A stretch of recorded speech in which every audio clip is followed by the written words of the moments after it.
What is up, everybody? It is Call and Jose. You are watching Talking Ball. And boy, have we got a show for you guys today. How are you doing today, Jose? Yeah, I'm not bad. I'm looking forward to this one. I have been for 2 weeks, and yeah, I've been counting down the clock. Yep. Things are looking good. Well, thanks to everybody for tuning in, of course, to another edition of Talking Ball. As you can see below us, we've got some big timers here on the channel. So what we had is, for people that don't know, in the UK, we've just had Storm Kieran with a C has just passed us, but we thought we'd come back in with Storm Brian, which came before Storm Kieran, and then we have Storm David. So that's your B, C, and D of storms, and that's what we've got for you today. I see what you did there. So we would like to add that Brian has been awake for a very long time. He is doing us a big favor by giving us some of his time. We really appreciate it, man. And even with your lack of sleep, you still got the joke. So big up to you, man. Big brains over there. Big brains, 2 words you never associate with Brian Daigle is big brains. I can guarantee you that. I guarantee that. Hey, you're being too nice. And then we've got Dave. Dave, how are you, my friend? Yeah, I'm good. Thanks very much for having me. I do apologize. About 2 weeks ago, I sent over a picture of the traffic I was stuck in on the motorway on the way home. So do apologize about that. But thanks for having me. Thanks for asking me again. Thanks for being on, man. It's truly a pleasure. We're both big fans of your show, and very, very glad that you could be on. It means the world to us. So we usually kind of just jump into it like this. Start out with a couple questions. And I just wanted to start with both you guys, and I'll leave it sort of open. But whenever we were going on our big managerial hunt, we finally make the appointment of Postecoglou. How did you guys feel then about the team versus like how do you feel now about the team and where we are, and then at the end of the season, where do you see us? So I guess it's kind of like, where did you see us? How do you see us now? Where do you see us in the future? If you wanted to boil it down to its like most basic. But Brian, we've been going from your direction over to Dave. So let's continue the trend. Okay. So first of all, my number one choice was Thomas Frank. That's who I wanted. I wanted Thomas Frank big time. I didn't want a big time manager because we've had them and we know how those have worked out. And from the moment Conte was sacked, I'm sure people in this chat and on this panel know Ian Meth, who lives in Glasgow. Yep. The second he sacked, he messaged me and said, Ange Postecoglou. He's a Celtic fan up there. He's obviously a diehard Spurs fan. I didn't see it. I knew of him. I didn't have him in my let's say my top 5 or whatever it was. But then when it started coming that it was more than likely going to be him, I started doing my research, and I was very, very impressed. One of the key things you have to take from what I take from managers as well is one of the things that I do is I check the clubs he's managed to see if he left on bad terms. And I checked to see what players that have played for him have felt like, and if there's any bad blood or whatever. And you couldn't find one bad word about him. The players were just waxing lyrical about him. The fans loved him and adored him. The club loved. So I was like, okay, here we go. And the way I looked at it when he came in is Ange Postecoglou came into a club that probably needed the most amount of work and had the least amount of time to do it. And what he has done is nothing short of a miracle. Put it right up there with Noah's Ark, the Ten Commandments. Put it up with everything. What Ange Postecoglou has done at Tottenham is right up there. To say we've got the start we've made is outstanding. I don't think any Spurs fan in their right mind would have said this would be happening. The style of football, we knew it would come, but we didn't know. And he's still saying it's going to improve. This man is a genius. This man is brilliant. I didn't want Poch. Thankfully, we didn't get him.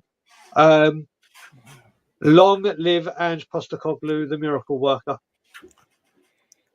That's really interesting that what you have to say about Poch, and we'll definitely get more into Pochettino as things go along. But the Irish Hotspur himself, Mr. Dave. First of all, again, I can't believe you're here. This is so awesome, man. Thanks for being on the show, dude. But okay, so same question to you.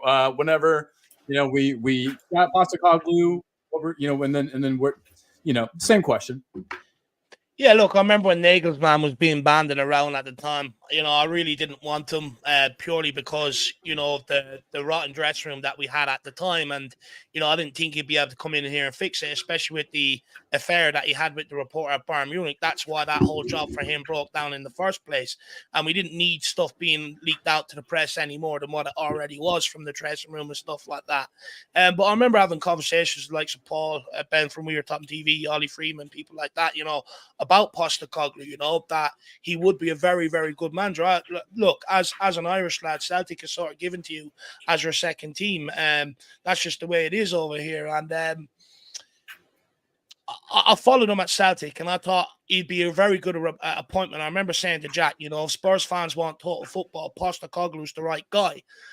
But I'll be honest, I didn't think Daniel Levy would have the balls to make an appointment like that, considering the scrutiny that he was under at the time, and rightly so. But, I thought he probably would have went with another big name to maybe try and appease the fan base, but he didn't do it. He brought in Ange Postecoglou, and look, Postecoglou's been absolutely phenomenal since he's come in. What he's done is he's got everybody on side. He's got everyone fighting for the same cause. What he done at Celtic is when he was appointed, everyone else was laughing at him. But in behind the scenes at Celtic Park, he was galvanizing the squad, the playing staff, everything together, and getting everyone on their one page and having them focused to go on and be successful at the end of the season while everyone else was laughing at him. Now, at Celtic, it took him about sort of 5-6 games to get going. They got knocked out of the Champions League in the process, stuff like that. But then he went on an incredible run, and he did not only he could have left halfway during the second season as well to go to Brighton. He didn't. He wanted to stay at Celtic and finish that treble. But what he done at Celtic, especially in terms of the recruitment, was absolutely phenomenal compared to the budget that he would have had at Celtic compared to at Tottenham Hotspur. And look, long may it continue. But I'd also argue that the recruitment of the back line is one of the biggest reasons why we're seeing what we're seeing this year. In years gone by, we were up in and around there under Antonio Conte for a period of time. It dropped off. We're up around there for a period of time under Jose Mourinho. It dropped off. So, we were always sort of up and around there. But what we couldn't do was maintain it. And I've always argued that it was the back line. And since we brought in Van de Ven, Doji, Vicario, and we've changed out a lot of the old guard, look at the football we're playing, but also look at the clean sheets. That's the catalyst to everything we're seeing right now. Because without Vicario, Van de Ven, and Doji, you don't keep the clean sheets, and you also don't play out from the back. So, it's the right manager paired with some of the right recruitment over the last few years. We made a conscious effort to recruit to lower the average age of the squad under Paratici with his recruitment. We continued that on this summer. And, we've got a young, hungry squad that want to go and win things with a manager that a lot of people think he's here for a rebuild, but he's not. He's here to be successful like he has been at every other club he's been at. Man, you got me all very excited.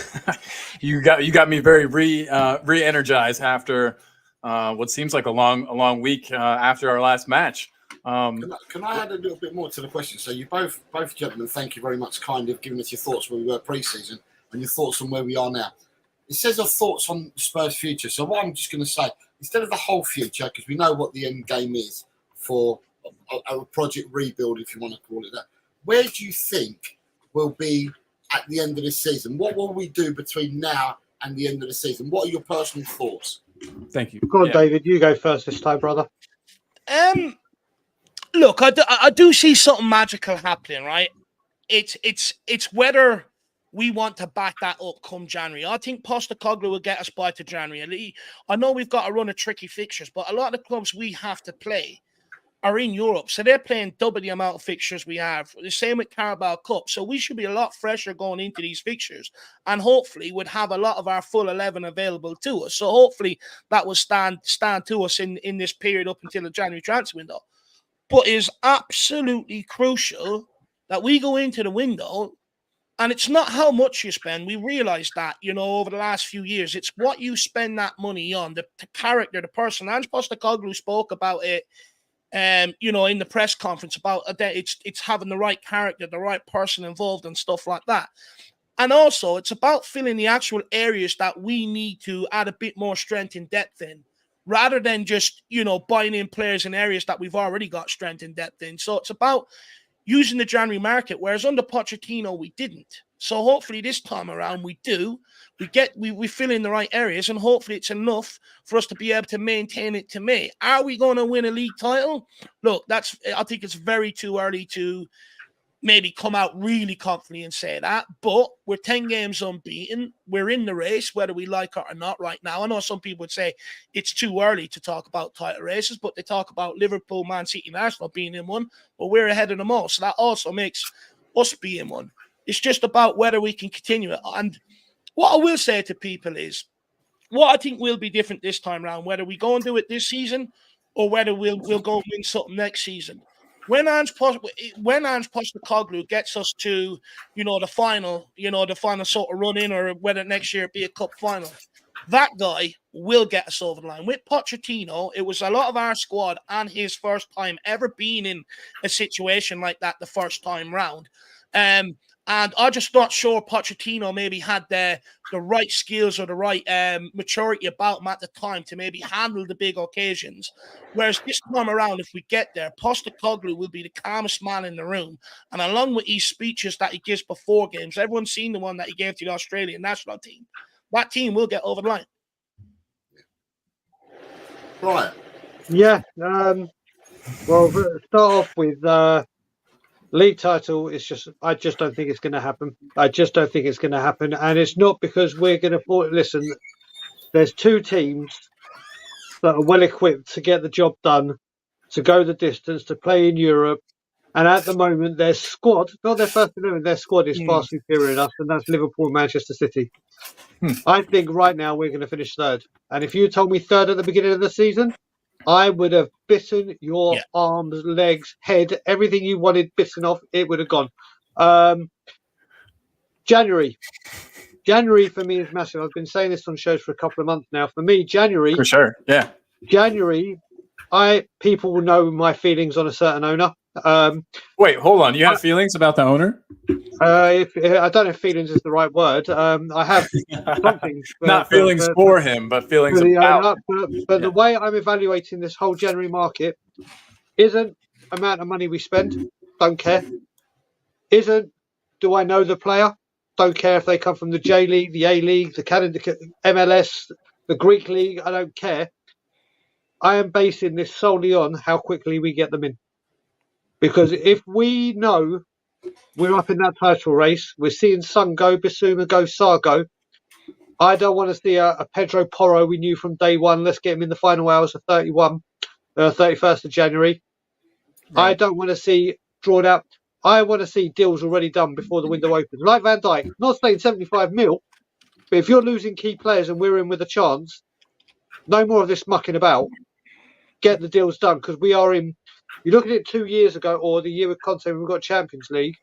If we'd got Kulusevski and Bentancur in at the start of the window, or other players, they would have been able to play in both Carabao Cup semi-finals against Chelsea, the league against Chelsea, and if the Gunners hadn't done a runner, and their key games, December, January is where you start pulling away and you do things. Now, if we signed 3 low players in January and we got them done in the first 10 days, I'll go, you've been backed. You've been backed. You brought in players at the time we needed them, when we needed them. None of this messing about. So that's where I'm going. But I said, and I can't remember where I said it. I said it on a few shows. My aim, my measurement of success for this season, when we first appointed him, was ending the season with the manager we started. Yeah. That would have been success for me. And I think we all know, unless something catastrophic goes off, Ange's here for a good little while. I think you'd have to punch Daniel Levy in the eyes to get sacked this season. I don't know. Something really bad would have happened there. That's how I see it. Listen, if you said to me third or fifth in the FA Cup, I am choosing fifth in the FA Cup. I am, because I want a trophy. I want the FA Cup badly. But listen, we are in a place right now where we're a million miles from where we thought we'd be saying this. We're in November, we're undefeated, we're top of the league. We're going to have a manager 3 times manager of the month. We've had 3 nominations for player of the month, and 2 of them have won it. All our If I'd said that to any of you at the beginning of the season, you would have said, Brian, are you back on the booze? And I'd have been like, no. But that's where we are. Absolutely. So to go a bit further, because Brian touched on something there, so I want to ask the panel again, and I'll start with you, Dave, and then get to Brian. Is your belief, and this is only your personal opinions now, right? We've seen in the past managers not being back, buying the wrong player, buying the right player, so on and so forth. Are you of an opinion, or do you have a belief that we have now got it right in the back room type thing, and that we are planning for the future, and that we do have a list, and we are targeting players? We're beginning to talk to agents. Are we putting our ducks in a row, do you think? Are we doing this the right way now? David, what do you think? What are your thoughts on it, mate? Look, you'd like to think so with the amount of sort of appointments we've had since Paratici's arrival in various different positions behind the scenes. Look, it's hard to tell. You really sort of need to sustain it all season long and probably into the next season to really sort of say, you know, and have real proof behind the pudding rather than a 10-game sort of, you know, bite size to really say we've got it right. Because I'm a bit skeptical with the new scouting department coming in of Lang, of McKenzie, of Leth. And, you know, is it going to be a change in tactic, you know, compared to the recruitment that we've seen under Paratici and stuff like that? Look, it's a bit hard to tell, but what I will say is I know a lot of people sort of have their reservations about Paratici, but he has come in and put a lot of things in place behind the scenes in terms of, you know, he was crucial behind getting a lot of them academy players, the stars, you know, to sign long-term deals at Tottenham. He was crucial in bringing in, you know, a lot of the scouts, Gabonini and people like that who have, you know, identified some of these players and brought them in. You know, he's brought a bit of structure to it. They've brought in a data sort of analysis-led scouting department, which hopefully when you look at Brighton and Brentford, won't steer us too far wrong with the money we're spending. So hopefully we'll start getting a lot more hits than misses. And Ange Postecoglou was the right appointment. Look, you know, fans were fed up at the end of Conte. They wanted attacking on the front foot football. They've got that, along with some of the recruitment that we've done over the last 3 to 4 years. And I think, look, that's the biggest thing, is that it took so long, you know, in terms of over the windows to get to this point, rather than maybe being a bit more ruthless and getting it done quicker. But look, right now, things are going in the right way. But what I will say is we have been here before. We were top of the league in December under Jose Mourinho. It absolutely fell apart. You know, under Conte last year, people forget, but we were up in and around second and third position for quite some time. You know, and then the wheels all fell off. So for me, look, I think if we can get to January and we're still in the same position and we get out of the October, November, December period, which is usually disastrous for Tottenham, come back and ask me then. But right now, I just think 10 games is too soon to say we've got a lot of it right. But, you know, it does seem that some of the appointments over the last few years, you know, in terms of a lot of stuff behind the scenes and that, we're starting to get them correct. Boom. Brian? What a great answer. I'll piggyback on a bit of what David was saying about what's going on behind the scenes. What you got to look at as well is we've had youth academy prospects coming through, like the odd one here and there. The odd one here and there, obviously, we know we haven't been very successful with it. But one of the reasons that they haven't been successful as well is because there's been a million roadblocks to get into the first team. There's been deadwood, there's been shit players that are no longer fit for purpose. We've been gutting them out.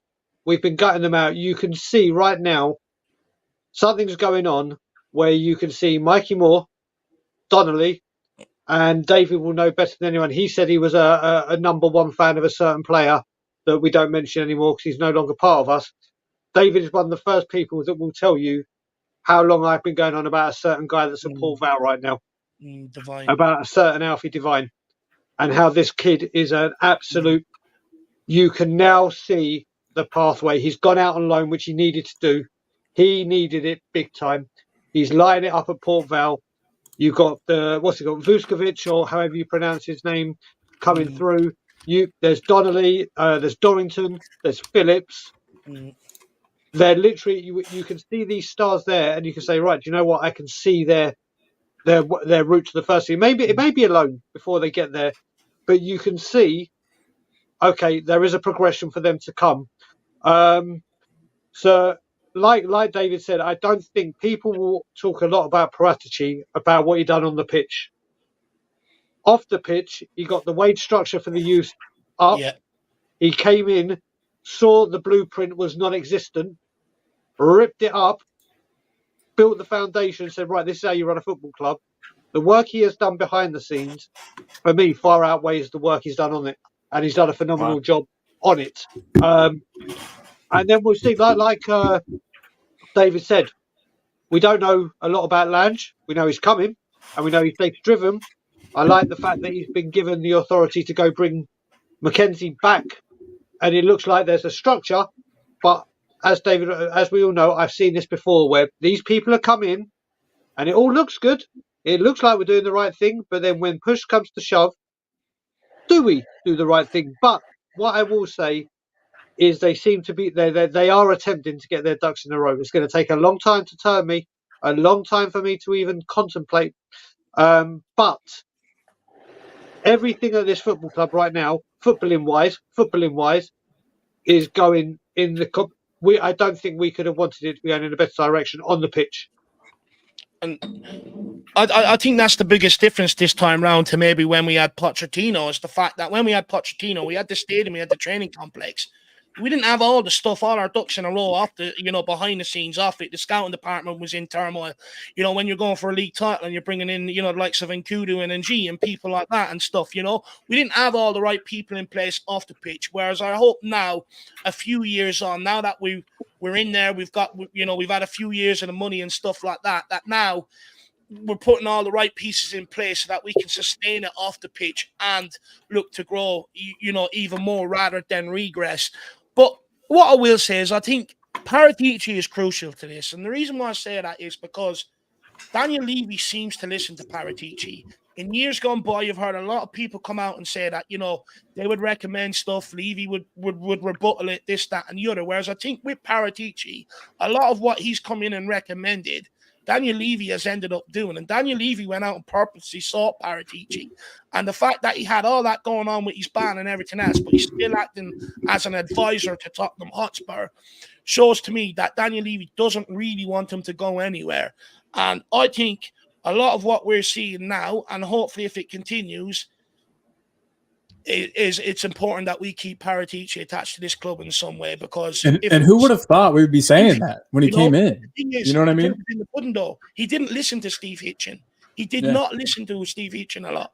Whereas with Paratici, he's actually listening to him. So hopefully that can continue. Yeah, if I can, I'm going to throw my hat in the ring and say I think Paratici. I echo what you two gentlemen said, and we've said this before on our show, Colin and I, that.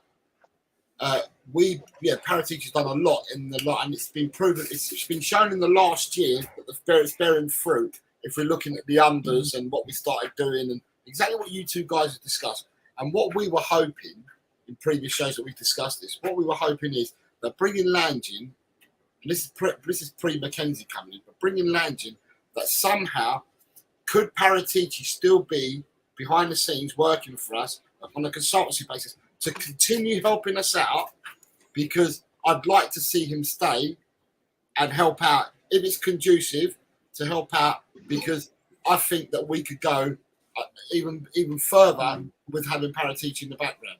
So that's why I was interested to find out. Now I hope that, because Lange is his own man, Scott Munn's his own man, and now they're bringing in the other chap now, Mackenzie. I'm just hoping that they can all work together. Because if they all work together, I think it bodes well for Tottenham going forward in the future.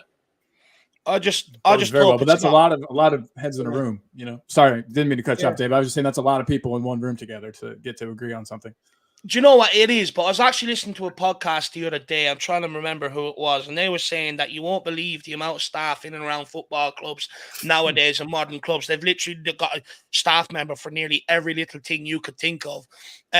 So, I wouldn't be too worried about that. I just hope it's not a power struggle between what Paratici and what Scott Munn wants. Personally, I think Scott Munn is here to sort of look over the whole grow the whole footballing side of things. Daniel Levy has grew the business side of things. I'm hoping that Scott Munn, because he was brought in to be over the academy, first team, and the women's game.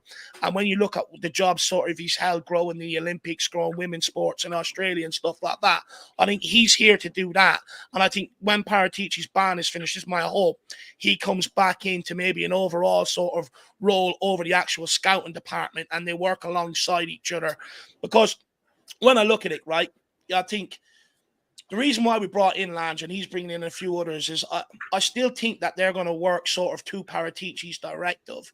But we've had a massive problem last season trying to get players out the door. We had offers for Hugo Lloris, Dyer, people like that, but we weren't able to really force them out the door because Galbanini didn't have the power to do that. He was a scout acting like a director of football. He didn't have the power to push these guys out the door. And when you look at what we've got coming up, we've got a lot of contracts up over the next 2 years. A lot of stale players at this football club, still some out on loan.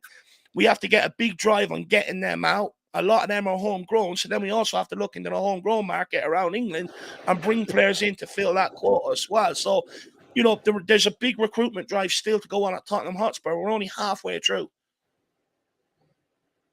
Good point. Very good point. No, I 100% agree on that. It's going to be interesting to see what I feel like we've only really been scouting from like one part of the world for the entire time that I've been following Spurs. And that's one thing that gets me excited about Ange is all of his like contacts, in other countries, the fact that he's scouted in Asia very heavily. I'm sure he's scouted, Australia, who knows what might hinge, what if we get a Cahill or something, you know what I mean? It's like, he's got a different pool of players that he's been looking at. And I think that combined with Paratici's, knowledge about Italy, I mean, we could just be looking at having some really good windows coming up and some really good bargains coming through the door. And hope so. I mean, Colin, what you got to add on this is I reckon this January is all going to be about Paratici and Ange's knowledge of the Far East market. You've seen it with the Japanese defenders and everything. I do think Lange and McKenzie will have something. So I think they are solely brought in right now to start planning for the summer. You don't come in November and go, right, I know everything that's going on at this club. This is what I'm going to do. This is what we're going to need. This is what I can get. We've been saying for ages, we said it in every single transfer window. In January, when he pissed off to the Bahamas to talk about things, it was like, well, why are you doing that in January and leaving the country? Because you should have been planning this as soon as the summer window shut. You should be planning what you're going to do for winter, and then once the winter window. So I think Paratici and Ange already the target, and they probably identify. Because remember, they're coming in now. Ange and Paratici have seen what's been going on since they returned from training in July, so they know what they need. I think they may have a slight influence this window, but I reckon come the summer is when you see Lange and McKenzie go, right, here we go. I think they're here for a lot of the homegrown recruitment, Brian. When I look at their homegrown recruitment at Villa, it's been absolutely fantastic. You go through it. Emi Martinez, who I really rate, I would have took him in at Tottenham, at one point. Matty Cash that they brought in from the Championship. Watkins that we went for, we failed. They brought him in from the Championship. Buendia, off Norwich. They brought in Ashley Young, who done well for a period of time. Me and Jack actually had a conversation on it today, and we're putting it out tomorrow morning. But when you look at, a lot of their Lange's sort of European recruitment, it hasn't actually been to the best standard, but he hasn't wasted a lot of money either. I think when you look at the likes of Diaby, Zaniolo, that's more under Monchi. But when you look at some of Lange's European recruitment or recruitment from other leagues outside of England, it hasn't been the greatest. But when you look at his recruitment from, the homegrown area, it's actually been pretty shrewd. It's been very, very clever. So I wonder, has he been brought in here to maybe, sort of improve the homegrown sort of quota at Tottenham and keep an eye on that? And Paratici will sort of do the recommendations from across Europe and stuff like that. But also, good point. Aston Villa at the time were a team destined for the Championship. They saw Jack Grealish. Him and his team have been able to rebuild that to a better standard where they're now pushing for Champions League football. We've lost Harry Kane in the summer. Did that catch maybe Tottenham's eye, and that's maybe why they bought them in. But look, like I said, it's a huge risk. If it's a change in tactic, is now the right time, considering our tactic is starting to bear fruits from Paratici. It's a hard one to call, really. Right, before we go on to the next question, right, we have Brian's. It's going to get it's there. Brian's channel there, Tottenham on Tour.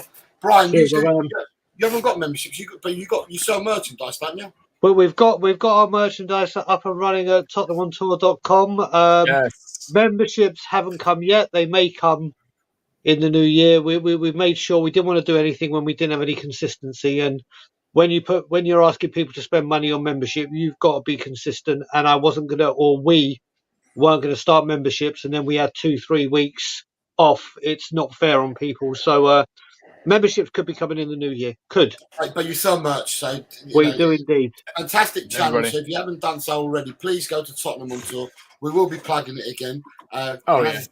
They do some fantastic merchandise there. A really good crowd. It's not only Brian. Brian's one of a few of the chaps that are there on Tottenham on Tour. They provide good content. At 24 hours a day now that Brian's back in Canada.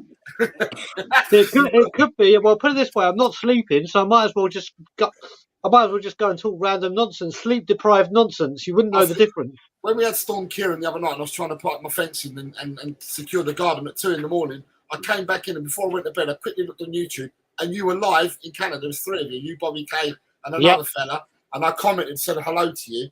And that's at 2 o'clock in the morning my time. And then you've obviously got Ben that does the channel over here as well. Yep. So your channel's becoming 24 hours is what I'm saying. We're transatlantic, like David. David. We have people in the field everywhere. Yeah. And then obviously we've got David here. His channel's there, the Irish Hotspur. Boom. David does what Brian said that they can't offer at the moment. David does membership as well. And what I will say, and I can attest to this, both Colin and I, is David does exactly what it says on the tin. David provides for the members. So if you're taking a membership with the Irish Hotspur, you get more than your money's worth because they provide content upon content to the members all the time. Very true. Jose, do you work in sales by any chance? No. I was going to say that. Jesus Christ. I was like, bloody hell, look at you go. No. He's just awesome. That's his own. Well, he works on the QVC channel.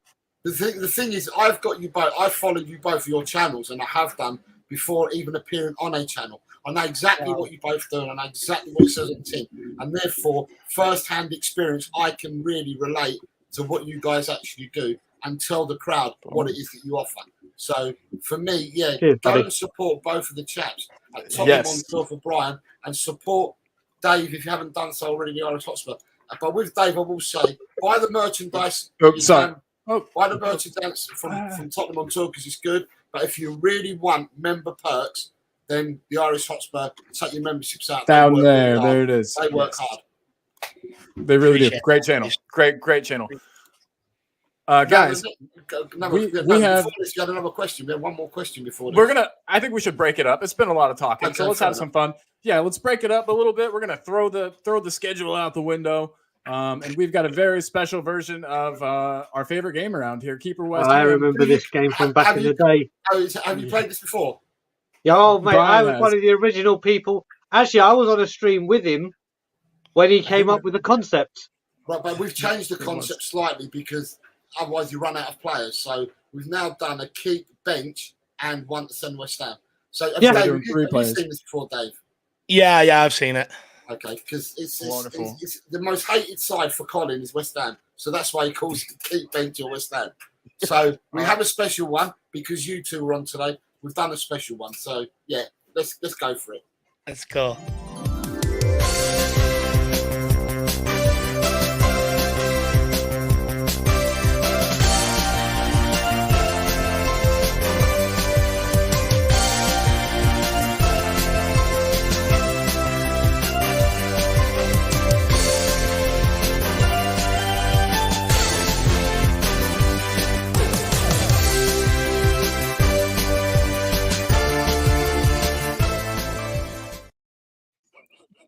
Hey everybody, welcome to the internet's favorite Tottenham game show, Keeper West Ham.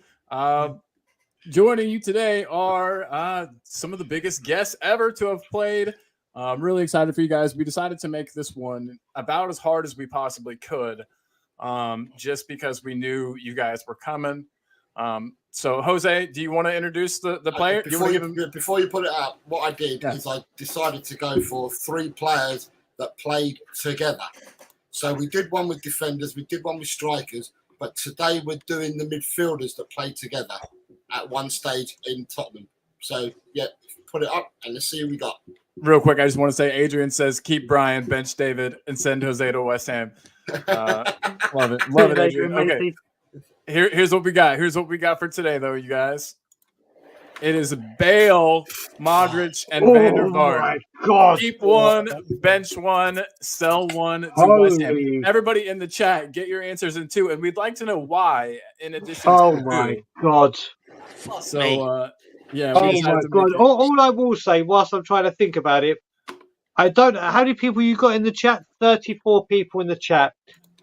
And the people on the panel. Whenever I see that theme tune, if anyone has seen the Netflix show White Gold, yes, brilliant, David, absolute brilliant. Mate, does that not look white gold completely? Yeah, spot on, absolute brilliant TV series. Yeah, it does. I'm gonna have to check it. I'm gonna have to check it out. That's incredible. I'll have to look into it now. But no, that has been a favorite on the internet for years now. I looked, and that's over 2 years old, Daigle. Isn't that crazy? Jesus Christ.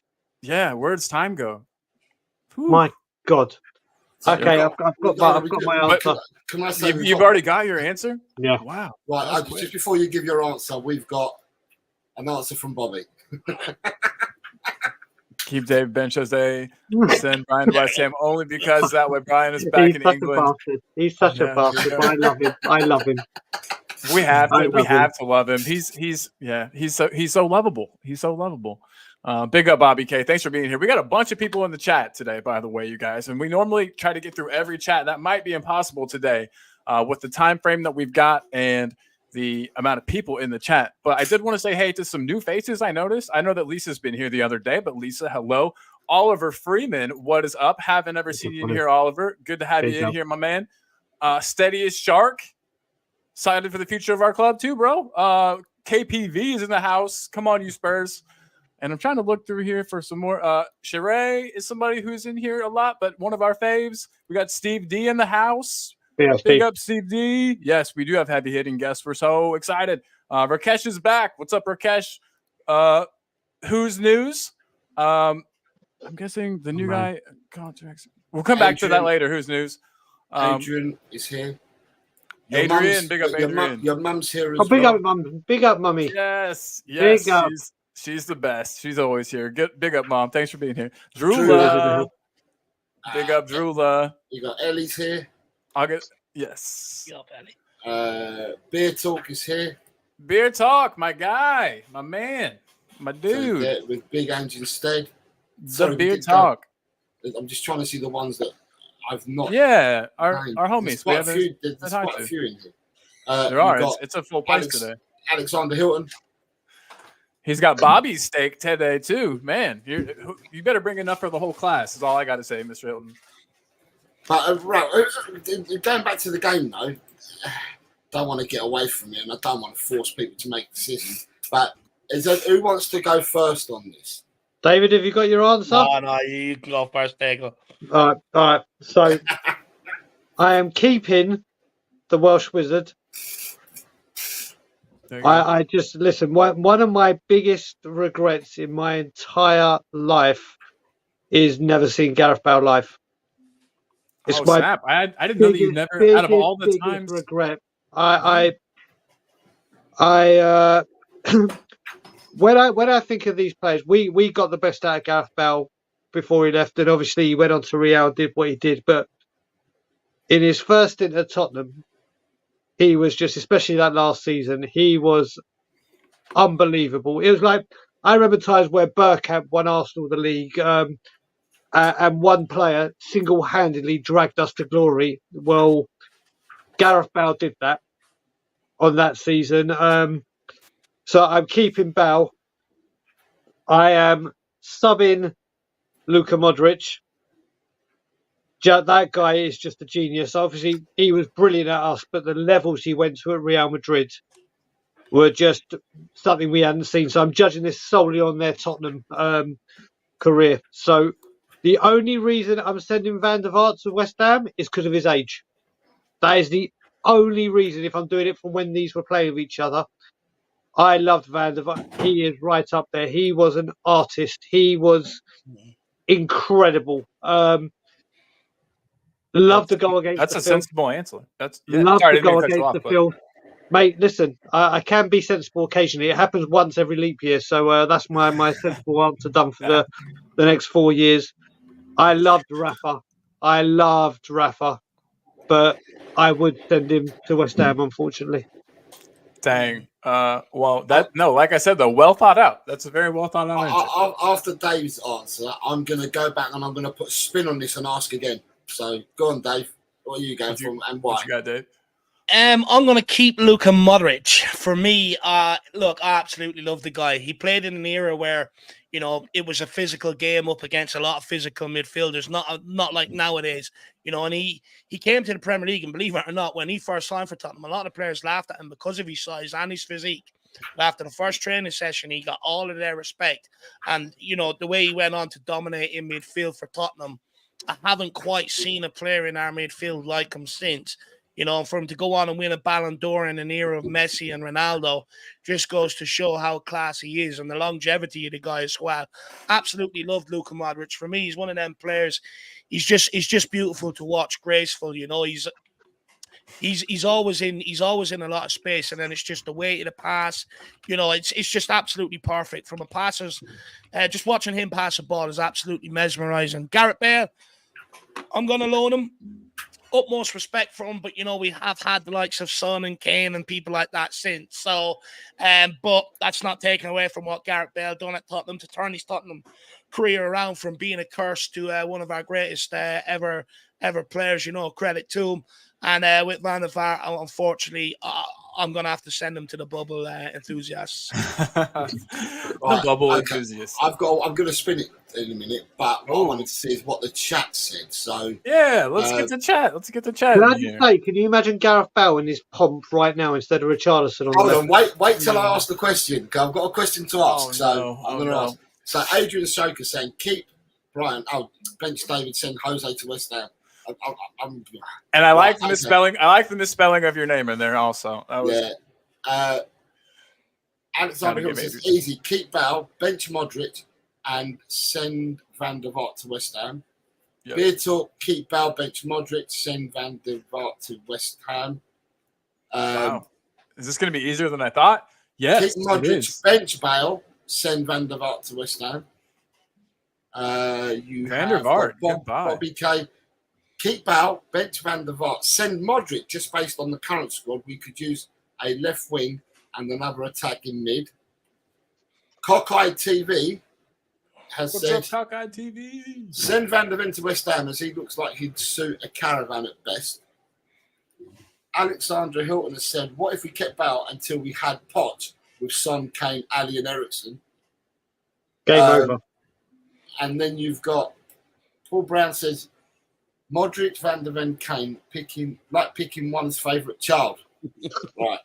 So, does your opinions, gentlemen, does it change can you bring it back up again, the three players? Oh, of course. Do your opinions change on who we keep, bench and sell if I said to you that the question is fitting Andy's system now? Who you keeping, who you benching, who you sending to West Ham? If I did that. Ooh, mine don't change. Yours doesn't change? Nope. So you're keeping Bale, you're benching Modric, and you're still sending Van der Vaart to West Ham, yeah? Yep. Again, yeah, mine doesn't change either. Does it not? No. So both of your opinions will suit the AND system now, as well as your opinions about how they played for us and what the values they had for our club before. Yeah. Well, look, the reason I won't change, because if you're talking about it now, if Modric is there, yes, of course, he's first pick, but now you've got Bentancur coming back. Now you've got Højbjerg coming back. The midfield, I'd say the centre midfield is the one position we have locked down. There is quality, there is... Very true, yeah. Whereas left wing, yes, there's Brian Hill, yes, there's Brennan Johnson, yes, Kulusevski can go there. Richarlison has been there. But on his pomp Gareth Bale with Maddison, Basut, mate. Madison through balls to Bale would mate. be disgusting. Right, Destiny and Bale running up and down the same. Jesus Christ. Yep. Rest in peace to the right wing or right back on their team. Colin, do you know what? I thought this one was going to be hard, right? And I'm being honest, these two boys have actually flown through it, and I thought it was going to be hard. So, do you want to bring up the defenders or the strikers we had? I think let's bring up all the defenders or the strikers that we had that all played together, and let's see what both of their opinions are. What do you think would be harder, strikers or defenders? Do you remember the three? They all play together anyway. Whatever happens, they all play together. Bring up the defenders. Go on, bring up. If it's Dyer, Sanchez, Davies, I'm not picking. Oh, mate, no. This is easy. What? Ooh. Also easy? Mate, I would say this is easy for me as well, yeah. Mate, I'd like to hear your opinions. Go on then, Brian. Go on, David, you go first because I went first last time. I keep Jan Vertonghen. I think absolutely unbelievable servant to the football club. Play left back and centre back. You know, I think Van de Ven is very, very similar, just with more pace. But, you know, I absolutely love Jan Vertonghen. I thought he was an absolute stalwart at the back. And since his departure, you know, we have seen how bad that back line has been. Toby Alderweireld, I would bench. And that's just purely because he hasn't been here as long as Jan Vertonghen. But once he did slip in beside Jan Vertonghen, he really made a fortress at the back. And look, I really did like Kyle Walker, but you know he couldn't wait to get out of Tottenham, so he can fuck off again. Yeah, okay, Brian. Very, very well put. Yeah, I have to say I'm pretty much the same as David. But what I will say is there's two Tottenham players where you could put them next to anyone. And I would always say keep, and that's Jan Vertonghen and Paul Gascoigne. It doesn't matter who you put next to them. Mm-hmm. So Jan Vertonghen, without even a shadow of a doubt, stays. Toby, I'm basically exactly the same as David. I really am. Jan Vertonghen, for me, like I said, he is my second favourite Spurs player of all time. All time. He's magnificent. I do love it. I'm left-footed myself, so I do like a left-sided centre-back. Then Toby, then Kyle Walker. Well, it's interesting. These are so easy for them. We might as well do the strikers in a minute because they've run through them so far. They really have. Yeah, it's been Bobby K saying keep Jan, bench Toby, send Walker. Exactly the same. Good afternoon, Phil P. Happy birthday, Phil. Happy birthday. Woo! Happy birthday. Yeah, happy birthday. Happy birthday to Phil P. That's incredible. Nice. Thank you for being here on your birthday. You've got Beer Talk saying, slap that like as if you were your best friend that just confessed he's an Arsenal fan. Yes, everybody, make sure you slap the like on your way in or out. It's been a blessing having you here if you got to go. But thank you for being with us. And obviously, please stay till the end. But if Alex Hilton is saying, keep Jan, bench Walker, sell Toby. Adrian Ahsoka is keep Jan, bench Toby, send Walker to West Ham. Mark Cousins is saying, I'm convinced you're trying to make my brain explode. If we don't hear from you, we'll know that your brain did explode, and we'll send help right away. Beer Talk is saying, keep Carl, bench Super Jan, and send Toby. And then you've got people, that's in the system, and then you've got people sending their love to Phil for his birthday. Happy birthday, Phil. Right, in that case, because these, do you know what? They've made it so easy. I thought these were going to be hard, but they're not obviously easy. I love it. Let's put the strikers up for these two gentlemen. They get 3 in a show. These 3 play together. Okay, there we go. That's the sound I wanted. You've already got it? Yep. Oh, my God. Okay. Yep. Okay. Let's hear it. Basically, the order they're in, without a shadow of a doubt, keep Dimitar Berbatov. Without even a second thought. That man came from Germany. No one knew him. I've never seen a man with such tight, close control apart from Ronald. This guy, Berbatov, easily sub Jermaine, and I would send Robbie Keane to West Ham. And the reason I would do it is I honestly, listen, I know David's in here and David's heard me say it. Berbatov and Keane were deadly. But I think Berbatov took Keane's game up levels beyond levels. Berbatov was like King. Whoever played alongside him, he improved. So yeah, for me, easy. Keep Berber, bench Defoe, Keane off to West Ham because obviously he went to Celtic, which was his dream team. He went off to Liverpool, which was his dream team. LA Galaxy, which was his dream team, and he ended up at West Ham. I like that. I like that a lot. Yeah. I mean, it's a great answer, and it's very similar. It's very similar to what we had said. Here we go. Mr. Harris, what are you saying, sir?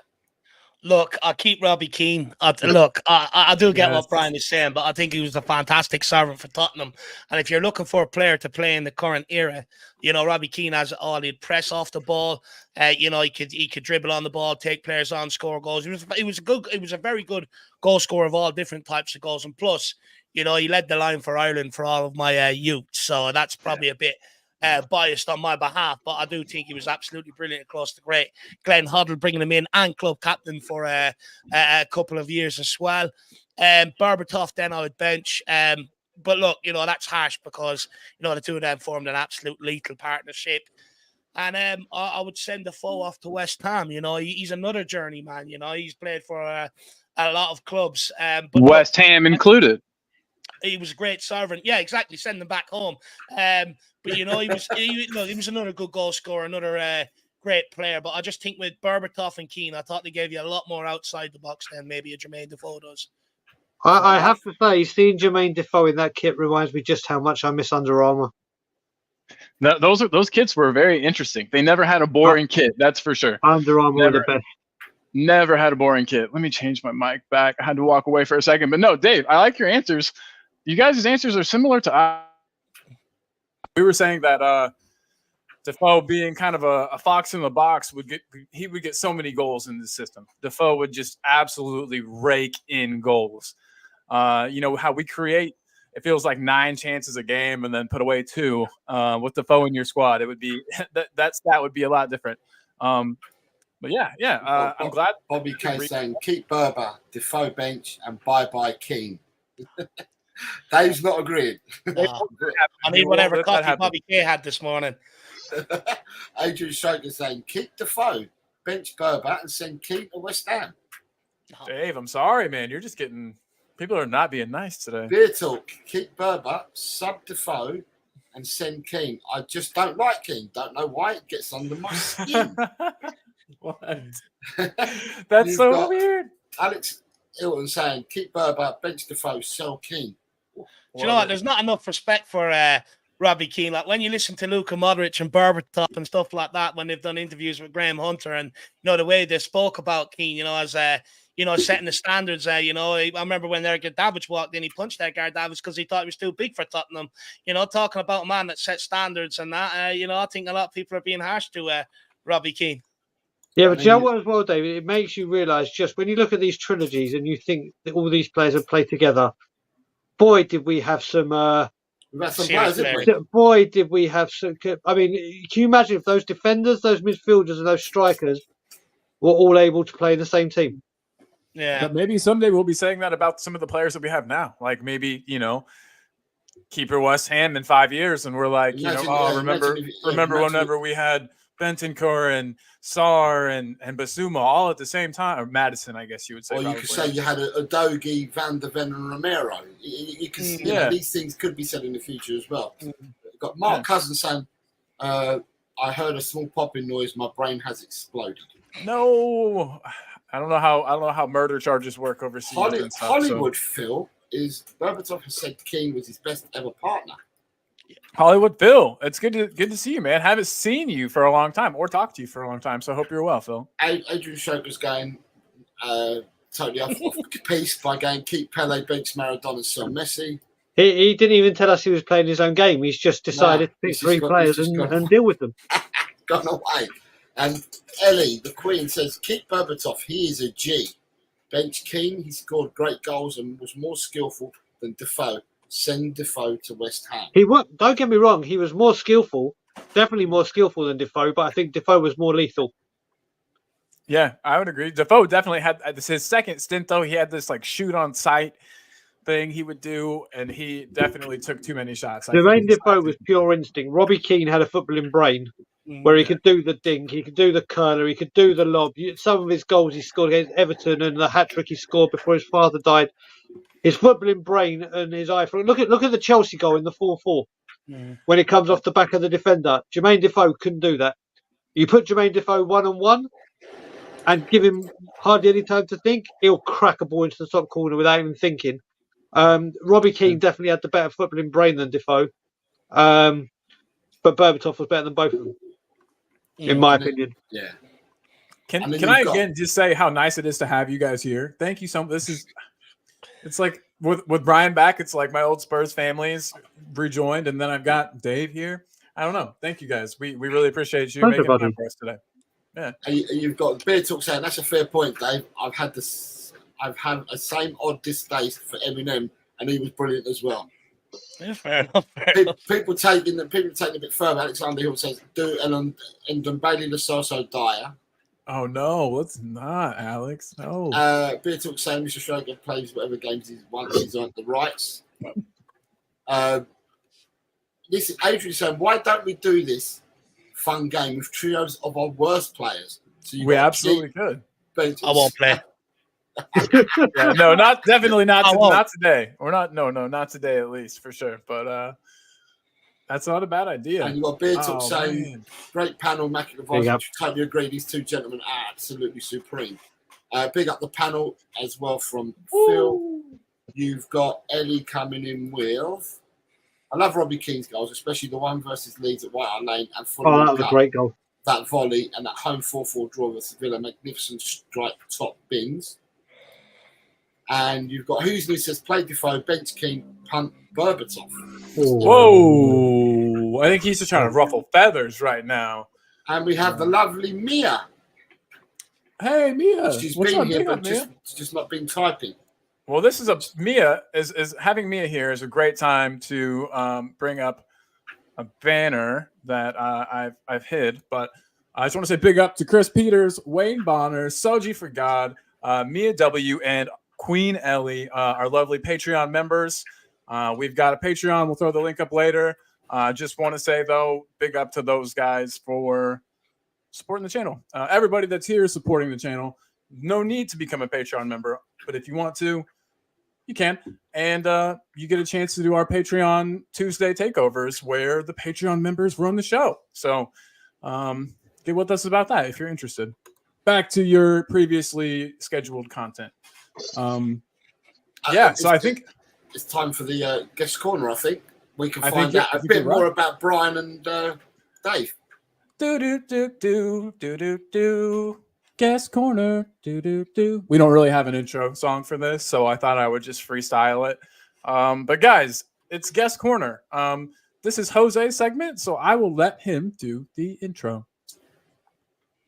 So guest corner is something I used to have on my channel, although I've brought it over to this channel now. And it's about asking the panels that we've got is a thought, a memory, anything about Tottenham, a thought, a memory, why you supported them, a goal, a game, a defeat, a win, one memory that sticks with you. And we only ask for one, because if you're on the show again and you can give another, then what we ask the chat to do is the chat to give us a memory as well, but only one as well. So something that's Tottenham related for you that makes you, think Tottenham, support Tottenham, whatever. It can be a moment in time, it can be a goal, it can be a game, absolutely anything. Just something that sticks with you, but only one, because I'm sure you gentlemen have got loads. But so the chat can get to know a bit more about you. Just give us one. Yep. Oh my God. Oh, well, I'll tell you what, everyone does goals and moments, and I can tell you a funny story it's funny that could have been blooming very, very costly to my health. Okay. Do you remember the semi-final in the FA Cup where we lost 4-2 to Chelsea? And Matic scored that thunderbolt. Yeah. So I went with my cousin, and my cousin had premium tickets, like the bee's knees tickets, because of the job he did, and he had access. So we got all club Wembley, the dinner or the lunch, like the gourmet lunch beforehand, everything. Obviously, FA Cup semi-final was like late April. Beautiful, beautiful hot day. Get there, get to our luxury seats, have a beautiful, elegant meal, boiling hot. We're about to go up to the stands, and they're like, you can leave your jacket here because your seats are safe. You come back at half time, refreshments, blah, blah, blah, blah, blah. So like, fine. Absolutely fine. So we started walking back to go to our seat, to go to the Tottenham area. And all of a sudden, one of the waitresses actually went to school with my cousin. So, oh my God, I haven't seen you for years, blah, blah, blah, blah, blah. And they're like, do you know what?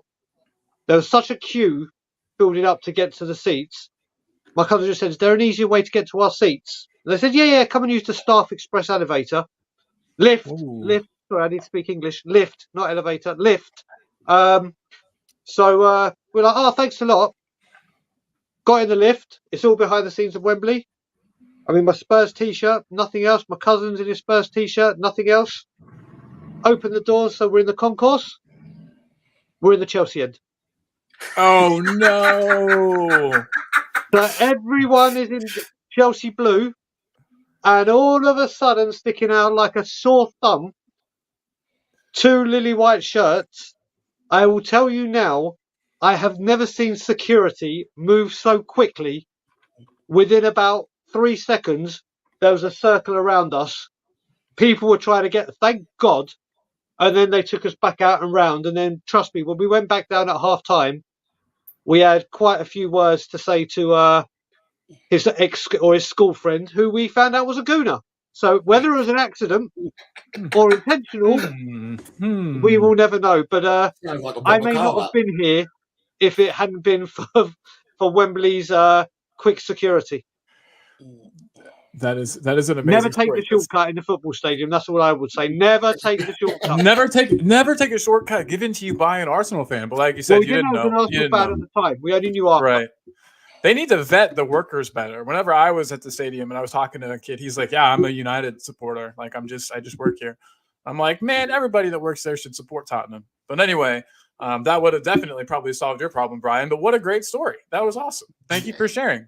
We appreciate you. And like I said, I'm sure everybody in the chat does. Guys in the chat, get your stories in. We will absolutely get them up. But yeah, Mr. Dave Harris, do you have a story or memory for us? Yeah, I remember when I was younger, the old lad, he used to bring me down to the lane. And I remember this time anyway, for the whole game, or the whole way up, he was telling me, if we score, don't celebrate, don't celebrate, don't celebrate. And of course, I'm only a kid. I didn't really understand why. And I think we were playing Wimbledon, if my mind serves me correctly. But turns out my dad's friend, who had also sort of went over to London at the time, he was a Wimbledon fan, and he got 3 tickets for the away end. So he gave me and my dad one each, and then him had one. So, I didn't cop that the old lad was hiding his colours, made me hide mine, everything else. And I think it was either Stephen Everson or Chris Armstrong scored. I'm going to say Everson. And of course, I just jumped up celebrating, and then so did my old lad, believe it or not. And next thing, everything just started coming raining down on us, bottles, you name it, everything. And that's when I really understood, rivalry in football and stuff like that. And, like Brian was saying, the stewards are very, very quick, pulled us out of there, walked us around the side of the pitch, put us in the home end. So, yeah. That was awful nice. Got a good introduction, very young, to the rivalry in football. And that was probably one of the quietest mobs as well, because Wimbledon weren't the heaviest mob either, were they? So, and you still got that, and they were one of the quiet mobs. Shelters. God, imagine it had been one of the other London clubs. Don't even say it. Yeah. Well, my old lad's friend, he started trying to stick up for us, and trying to calm it down. And then Wimbledon fans started having a go at him, and then big fight broke out. And he ended up getting carted off. And I remember after the game, the old lad took me down with him to try and get his friend out.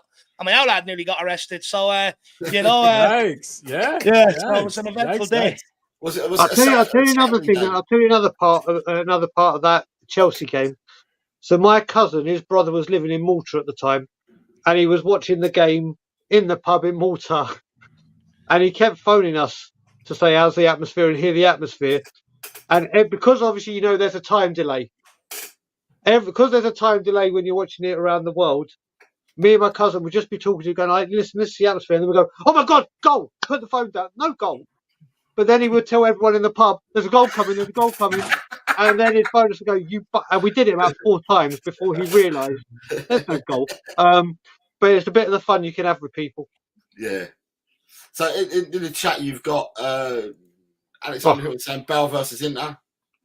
Oh, hell yes. Absolutely. You've got Ellie saying a great memories. Van der Vaart scored the pen and the Gooner fans up with his fingers. Yes, Rafa. Yes. Yes. Then you've got nostalgic from Paul Brown. It says memories. Mark Falco versus Southampton at home. And Adrian is what he normally does. It says Brian and his mate were welcome in a spacesuit. Just about. Can I just ask one question about one of the questions that kept where you know who said the Gareth Bale into Milan? Yeah. I'm always intrigued with the answer to this. 2 legs, first leg hat trick, second leg 2 assists and the destruction of Maicon. Which one do you think is the better performance? So is that to the chat and to us, or to everyone? Because for me, it's the second leg. For me, it's the home leg. I know that. Mile. I mean, I think you're right. Definitely more exciting. For me, at least. I'm Walter Samuel. They made shite of Walter Samuel at the time, and he was highly rated. Remember him, the Argentinian centre back? Yeah. Home leg, he just destroyed. I mean, I've never seen. We've seen Messi do things. I mean, for a kid that was just coming through, I've never seen a performance like that. Was just devastating. The only word you can use for it was devastating. How old was he at the time? Like 23, 24? Around that, maybe even younger. Maybe even younger. I reckon he may have been 22, possibly 23. Okay, gotcha. When that happened. Awesome. Adrian's coming with Tony Park's penalty shootout save against Anderlecht in the second leg of the '84 UEFA Cup final at White Hart Lane. I've done the same thing at St James's in Gallagher End when Defoe goal. Dave, thankfully the Geordies only gave me a bit of verbal, and I got bought drinks all night from them after for staying and taking it. Fair play. They're the best. I love the Geordies. Awesome. I love the Geordies. Yes. What wonderful story. Gaza and his ostrich at training. Will someone tell me this story real fast? Did he brought an ostrich to training? Yep. Steve Sedgley and him were talking about it, and he said, I'm going to bring an ostrich to training. So he went. And he was like, yeah, right. He went to a little petting zoo kind of thing where they had them. Yeah. And he released it, and it took him over an hour and a half to get him back. After it was. Those things are mean. They're not nice animals. So they are speedy. They are very speedy. That's very true. Okay, so guys, just throwing it out there. That's going to send me from Phil P as well. I'm gonna have some of these from goals Brian's question. Hollywood Phil is saying home leg. Yeah. Phil P is saying home and away and style. Very good. See what you did there. Hollywood Phil is saying, is Gascoigne going to have a shot? He is, crack. Crack. Yeah. So I actually have seen that. That is an incredible goal. That commentary is what gave it away. But yeah. And then you've got Steadfast Shark coming in with my first ever Spurs match in person was the one against City from last year where Kane broke the gold record. Pretty lucky, to be honest. That's awesome. So that gives you a bit about thoughts of what the chat have got and our 2 young, fine gentlemen and their thoughts as well, which is much appreciated. We like to mix it up so the guests can get to have a go as well, so we can find out a little bit about our panel and about the guest. Yes, and one quick thing, and there's not enough time for this, but I got to sneak it in. I have to leave in like up 20 minutes ish, but my co-host here, Jose, is probably going to take over for me. But really quick, you guys, the second question we were going to ask was about this man right here and about what kind of return do you think he's going to get? Do you think that he'll get a good return? Do you think that the fans will give him a lot of stick? I mean, I know everybody and their brother wanted him back last summer, except for you, Daigle. But so many people were clamoring for him to come back, and then he goes to Chelsea, makes everybody so upset. What do you guys think, Dave and Daigle? Do you think that he'll get a good reception from the fans when he comes back, especially now that Postecoglou has, had some successes, has shown that he's got what it takes? I don't know. What do you guys think? I don't think he's going to get a good reception at all. Listen. I certainly didn't want him back, as I said. I'm kind of like when Dele Alli came back with Everton. If I had been there, I wouldn't have sung his name, I wouldn't have clapped him, but I wouldn't have booed him. And that was prior to knowing everything that came out in his life. before we knew what had actually gone on behind the scenes. Right. I never wanted Poch back. I look at it that Poch was never asked by the club to come back. The whole fan base or a large section of the fan base were calling for his name and wanting him. The club didn't listen or didn't want to pursue that avenue. The guy went and got a job. Now, the fact that he's gone to a certain team has annoyed a load of people. Now, I've said, for me, I'm more concerned about what's going on with us. But that atmosphere in that crowd, there are going to be a lot of people, especially now with the trumpet, the drummer, the atmosphere building.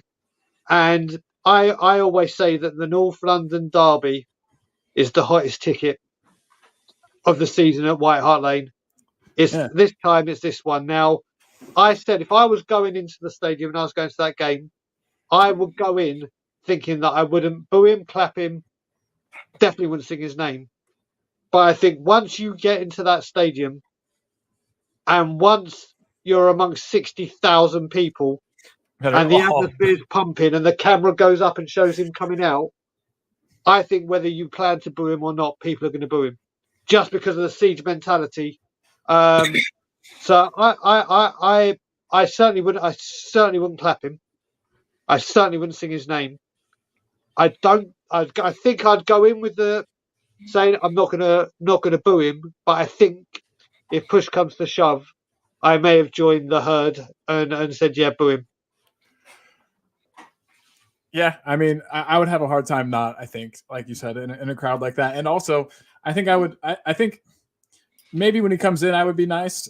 We had said, Jose and I previously said, until the whistle, we'd probably be nice, and then we could see it turn ugly after the whistle blows.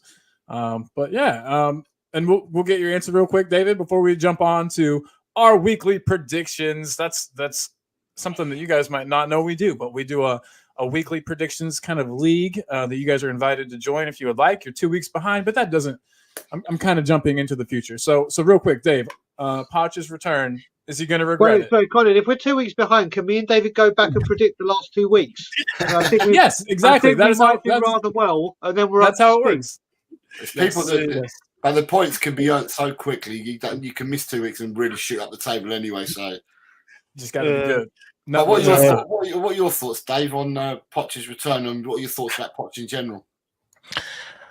Look, first of all, it's not Pochettino's fault Tottenham didn't come calling for him, right? And he's at Chelsea. You know, at the end of the day, he's got to progress his own managerial career. He can't sit around and wait for Tottenham all of his life. So I've no animosity towards him in that regard. And I'm always thankful for what he's done at Tottenham.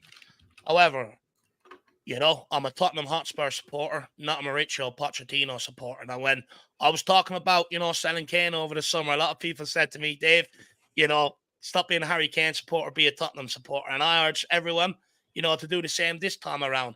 I get, you know, what Pochettino has done for this football club. However, winning means more to me. And when you go back to the run under Antonio Conte, where we got Champions League, Gary Neville's famous words, Tottenham fans brutalised that Arsenal team and Arteta and everything else. The fans did it. And for me, this is one of the moments of the season where we can turn up and do the exact same thing yet again. You look at, you know, and it'll set a precedent for a number of years, in my opinion. You look at that Chelsea squad, they're young, similar to Arsenal at the time, you know. So for me, I just think the fans have to recreate that atmosphere.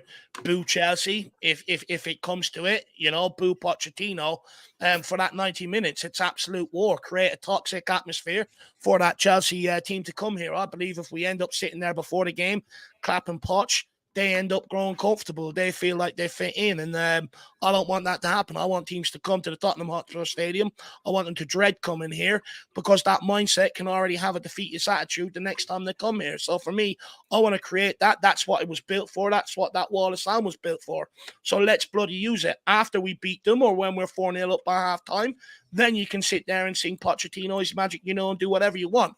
But until the game is over, he's Chelsea manager. That's it at the end of the day. Put all the everything else aside for that 90 minutes and make sure they get that hostile reaction that they deserve. So your references to the 3-0 victory over Arsenal where Callum Chambers was sent off for fouling Son a couple of times. Yeah.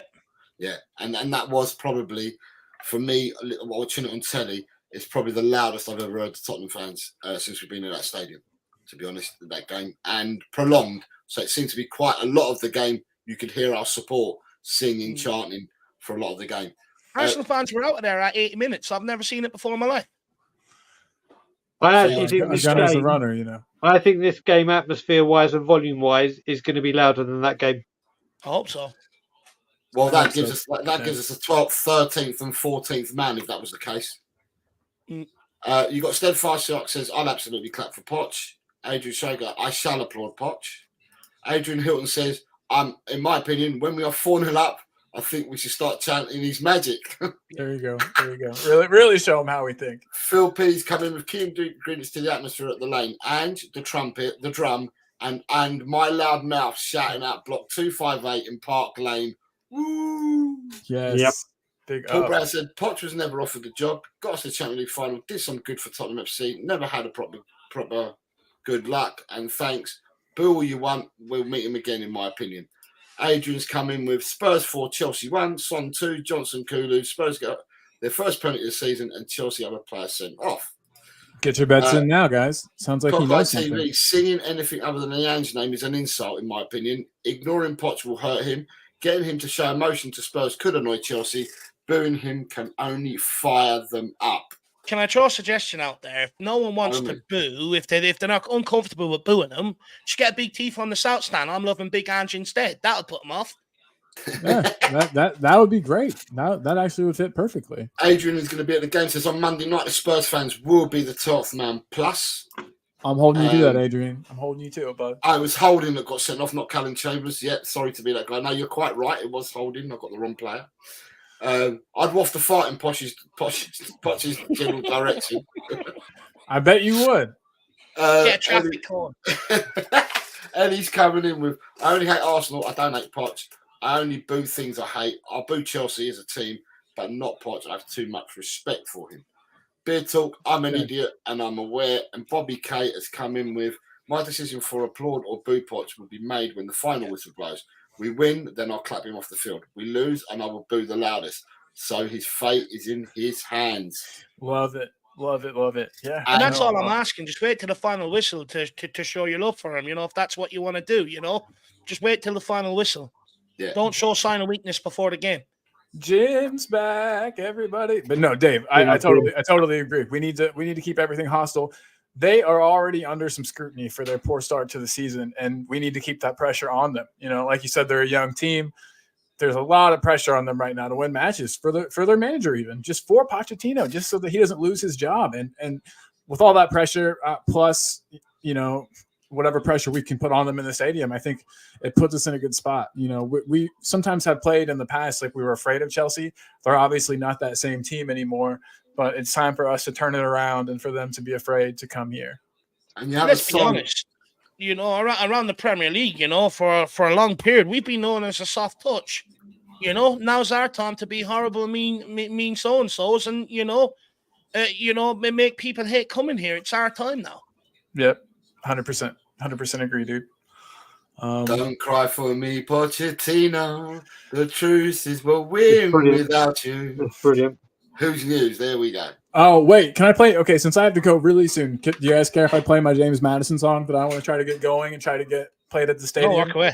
I'm just running to the toilet. I'll be back in 1 second. Right. Yeah, no problem. All right. So, guys, what do you think about this song right here?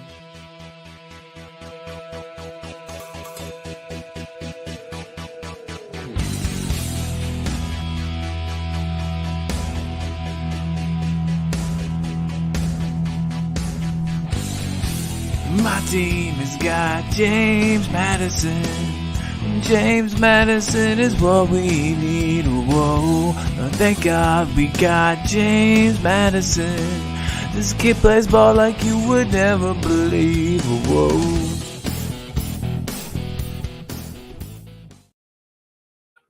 That was to the tune of "Bad Medicine" by Bon Jovi, but we've got James Madison.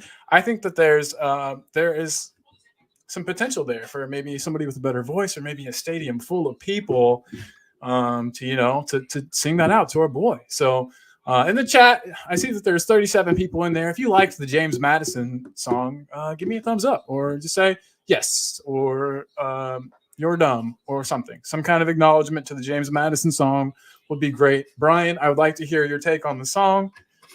Listen, from my last count, James Madison's got about 4 songs already. Oh, really? Okay. We've gone from Mickey Van der Ven.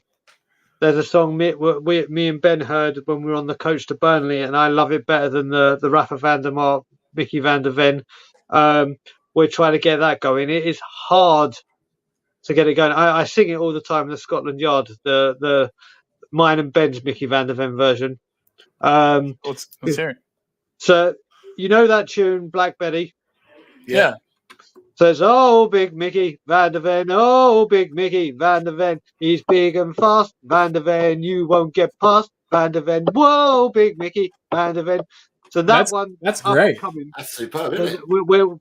We're trying. We heard that we've been trying to get that going because as much as I love the Rafa van der Vaart song. I love it, and it's the easiest song to catch on to, but we keep using the same songs for different people just because their names fit. I don't mind it, but we need to have some different things. And whoa, big Mickey Van der Ven, we are trying our hardest to get going. That's a good one. No, it's brilliant. It's if legit. I do say so myself, I didn't create it. I wish I did. No, you're good. So the James Madison one that I made up is actually an adaptation to. There's a guy named Mike Madison I used to work with, and somebody made up a song about him, and I just changed it to James Madison from Mike Madison. So I had some inspiration. But yeah, Brian, you're awesome. Brian, your song's awesome. Yes. Jim saying I can't, Jim. I can't. Trust me, I can't. Who's news? Yes. Big up Who's News. Big up. Listen, defaulting to the super basic James Madison chant like usual. What is the basic one? Oh mate, there's the darts one. Yeah. There's oh god, there's so many, mate. Listen, I can't even remember. I'm a bit sleep deprived, but there's another. There's one that was wicked that Ben Daniel tried to get going, which was to the tune of "Rhythm Is a Dancer," which is a banging track from back home back in the day. There's a James Madison. Oh, yeah. There's so many for James Madison. Angelo was having a go at me, I think calling me old, making fun of the James Madison song. But big love to you, my friend. TV, Van der Ven or Madders can be done to the caravan of love. Every woman, every man who loves Mickey Van der Ven, stand up, stand up. Yeah, okay, yeah. It's catchy. That is catchy. Okay, so guys, just to let you know, I have to go. Oh, sorry. What's this one? I remember because Adrian sang Ange comes from a land down under to manage Spurs in North London. I don't see it. Here ain't thunder. Goodness, Brian. Better take cover. Yeah. Yeah, I like it. David, from what I remember, David's got the soulful voice from what I remember. David, I can remember. It may have been a long time since David and I have streamed together, but this boy can sing. We need to get a barbershop quartet going here. I can't. Yes, you can, and you know it. I can't sing. I'm not singing. He's like, I'm not. Maybe I can, but I won't. Only in voice notes.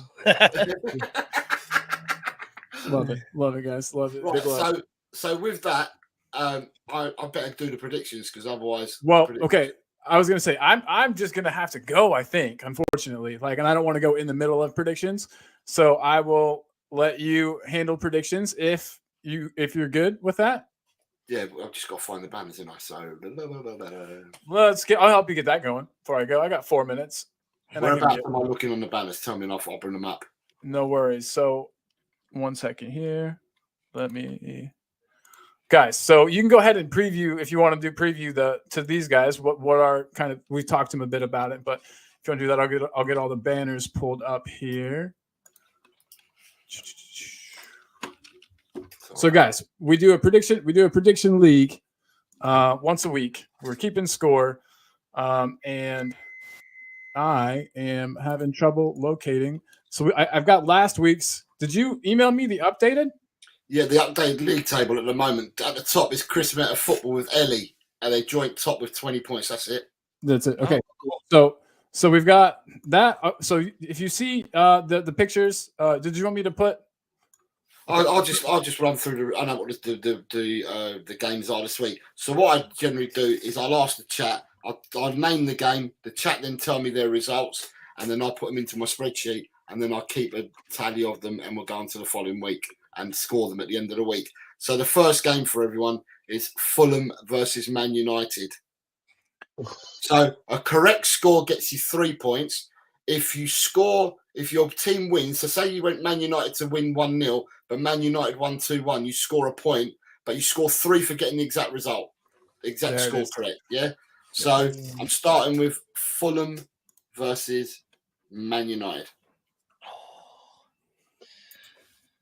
Oh. All right, David, I'll go whilst you think. Bye, Ten Hag. Fulham 2, Man U 1. 2-1. 2-1 Fulham. They've got a back, mate. If you go back and check, even under Alex Ferguson, they did not usually do well against Fulham. They did not usually do well against Fulham, and Man U right now, mate. I think this is bye Van der Ven. Van der Ven. No, never bye Van der Ven. Bye Ten Hag. Do you know what? They're carrying a lot of injuries at the minute. Casemiro's out for quite some time. Fulham do have some pacey players, which United hate coming up against. But Fulham aren't great going forward either. I'm going to go 1-1. 1-1. So you're going for a draw at 1-1. Boom. And everybody in the comments. Yep, I see Beer Talk's comment coming in. Okay, so Colin, what are you going for? Let's go with I don't want it, but I think United are gonna win 2-1. And on that note, I will get mine in. I'll try to listen while I'm working because I work doing phone stuff for a company. I don't want to say which one because don't want to get in trouble. But I'm going to listen in. I'll be here in the background. Jose, but are you good to take over? I've got just a general predictions thing up, and then Dave, did you say 1-1, David? Yeah, 1-1. Yeah. Hey, big love to you guys. Thank you so much for being on the show. Sorry for having to run. We have a weird time conflict this week because the clocks changed in the UK before they change here in the US. So I've got to run. But guys, thank you so much for being on. I'll talk to you both later. Thank you. And everybody, slap a like on the video, everybody. Talking ball. We're going all the way to the top. All right. Later, boys. Have a good day. Later, Jose. Big love, my friend. If you need anything, let me know. Yeah. Jim's going for a 2-1 victory. Right, so 2-1.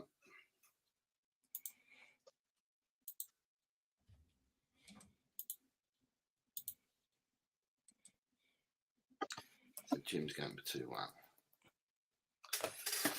Right, 2-1 for Jim.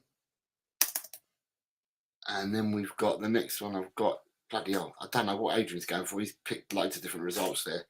Sheree is going 2-1 Fulham. Sheree. 2-1 to Fulham. Right, so the next game we've got is Brentford West Ham. Do you know what? West Ham are not in great form in the league either. I'm going to go Brentford to nick this 2-1. I think it's a game of set pieces. Could be 1-0 either, but, both teams live off set pieces. Brentford off the back of beating Chelsea, I think they'll do it. I'm going to go Brentford 2-1. 2-1. Yeah, but you know what? You say that. When you say game of set pieces, mate, you got to remember West Ham have the set piece weapon who's just come back. And I'm going Desmond. Ooh, 2-2. I'm going Desmond. Desmond, right. Do you know what? You could see you can see that as well. I think it'll be a very close game. Very close game. Ward Prowse, brilliant set piece specialist, and incredible. Brentford players are on bonuses for set pieces. So that's why. Are you going for 2-1, Brian? No, I'm going for 2-2. So you're going for Desmond. Sorry, yeah, you've gone for 2-1, David. I got that. Sheree's going for a 2 draw. Ellie's gone 2-1 Brentford. Ellie's gone 2-1.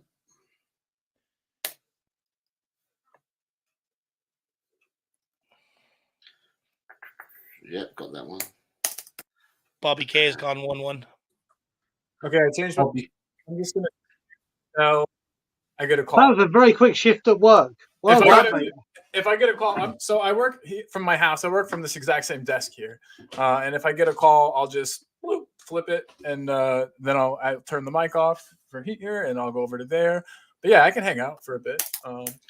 So sorry, I didn't catch you, Colin. What did you say on your first score? My first score was 2-2. Fulham 2-2. Okay. Right. So I've got them all. 2-1 to Ellie. You've got that. And I'm missing Beer Talk. Did you come in with a score? Beer Talk. No. Okay. So Beer Talk. Wayne Bonner, 3-1 Brentford. Who are they playing? So West Ham. Brentford are playing West Ham. Wayne. I love it. He's so confident though. He doesn't even need to know who they're playing. So he's only just come in. That's the thing. Wayne, well, big up, dude. Big up. Great to have you, Wayne Bonner, another Patreon member for the channel. Everybody show him some love. He is a good dude, as you all know. Everybody knows Wayne. Good guy, that Wayne Bonner. And like I was saying, if I had to randomly run, it's because my other job came up. But just for Who's News, what's your prediction for Fulham versus Man United? Because you've given me a 1-1 for the Brentford game, but not the game before.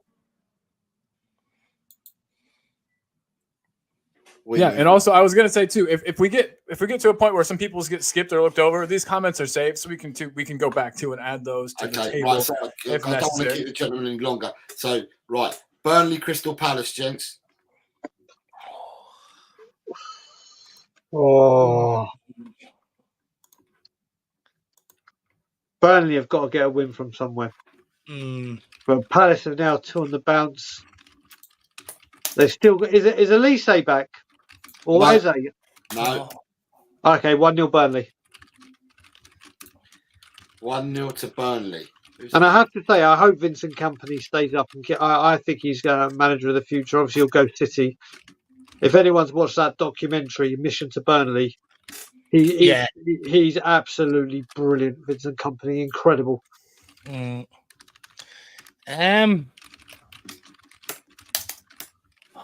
at home. I'm gonna go Palace 2-1. Palace away 2-1, yeah? Yeah. Does someone win a prize if they get every score? And I mean every score bang on the money. All of them come in. Wow. We haven't ever thought of that. If you can do that, then I want someone to give me the lottery numbers because I've never seen it. If I can do that, I'm going to be pissed that I didn't do Super 6 back home. No. Yeah. Charade 2-0 to Palace. That's a away victory. Right. And then I've got Hughes News 1-0 Burnley or 1-2. I can only have one result or the other. They ended up putting 1-0 for Burnley.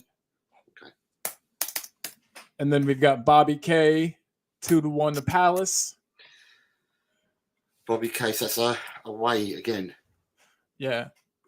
I've got Burnley 1-0. I'm with Who's News. I'm myself. And Bry. Big Bry. Sleepy Bry today. Next game, Everton Brighton. Everton off the back of a good 1-0 win, but I think Brighton might have too much, I'm gonna go 3-1. No. I'm gonna go 2-0 Brighton. 2-0 Brighton. So that's an away victory. Okay. I think it's actually gonna be a high scoring one. Brighton. I'm gonna go. I think the score will be 3-2, but I just can't think to which team. Who'd you back? Evan Ferguson or Dominic Calvert-Lewin? This is a reverse double, isn't it? Yeah, I mean, David just sold it for me because and talking of that man, and obviously David will know Ferguson very, very well. People are talking about us trying to spend money on Tony. I would take Ferguson over Tony every single day of the week. So yeah, I'm gonna. David's twisted my arm. He may not have been able to do it, Robbie Keane, but he has done it with Evan Ferguson. So I'm going 3-2 Everton. 3-2 to Everton. So that's Brighton. Away 3-2 Brighton. Sorry, Jose. 3-2 Brighton. So an away victory then. Yeah. Okay. So 2-3 away. Right, and then we've got Beer Talk coming in with 3-2 to Brighton, so he's going for an away as well.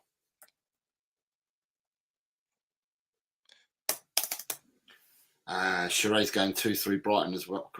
David, do you know what I love? And this is why I love the Premiership.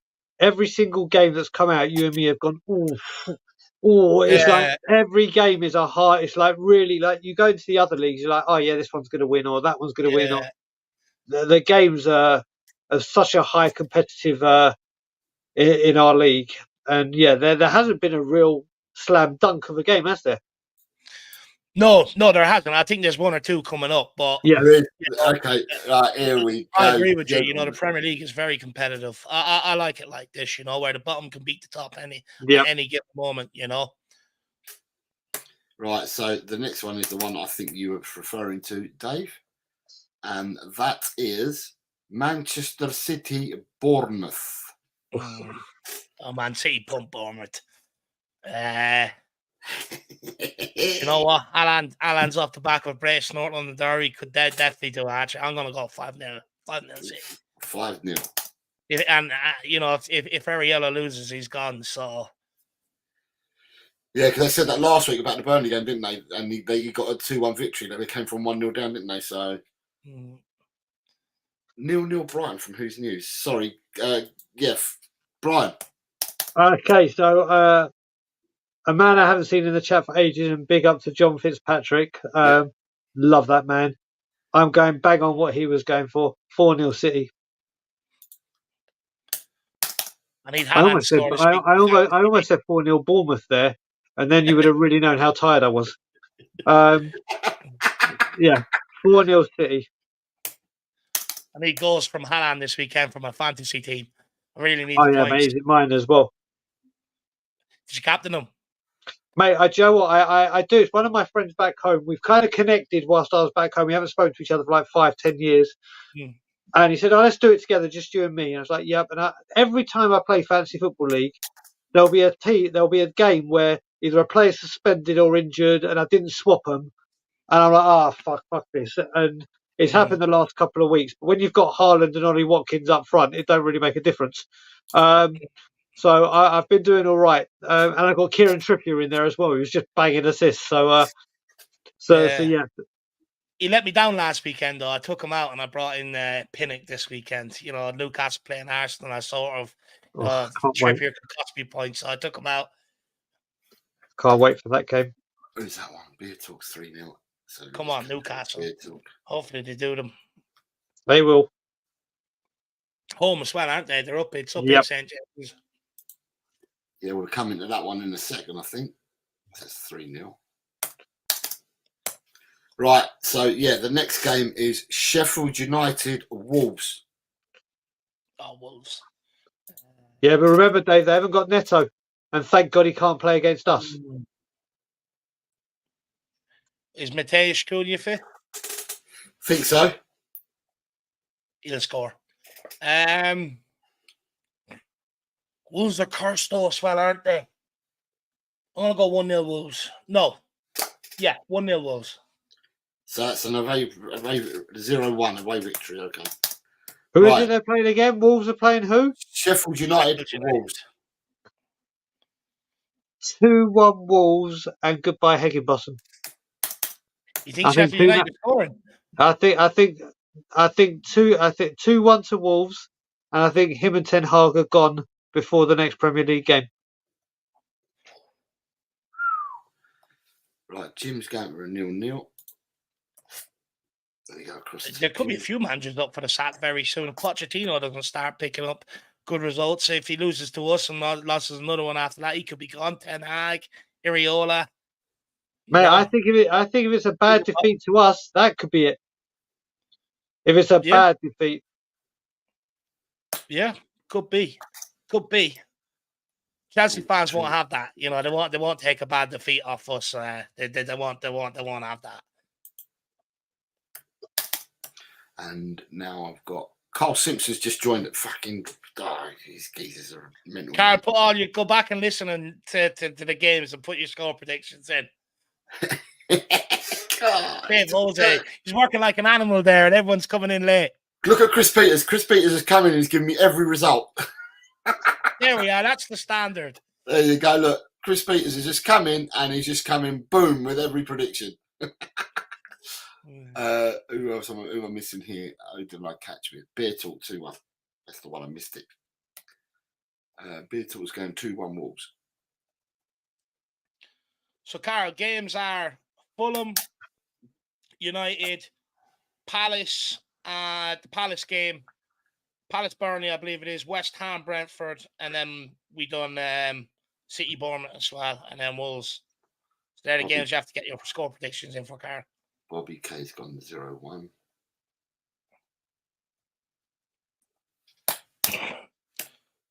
Right. Let's see if I've got anyone else down here. Is anyone okay? Sheffield United.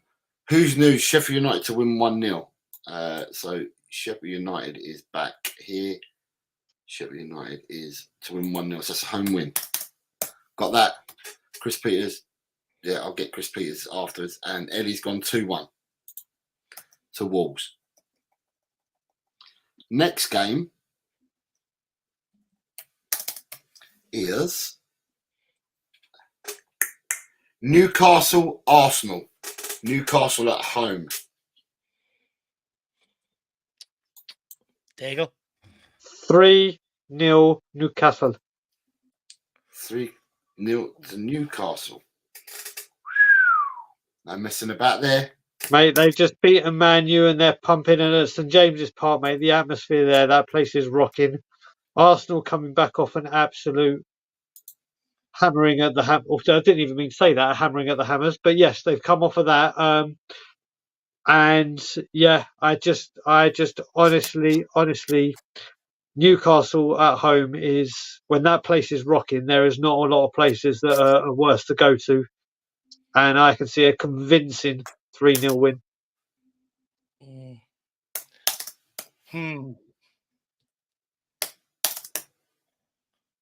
you know what? I'll go 2-1 to the Newcastle.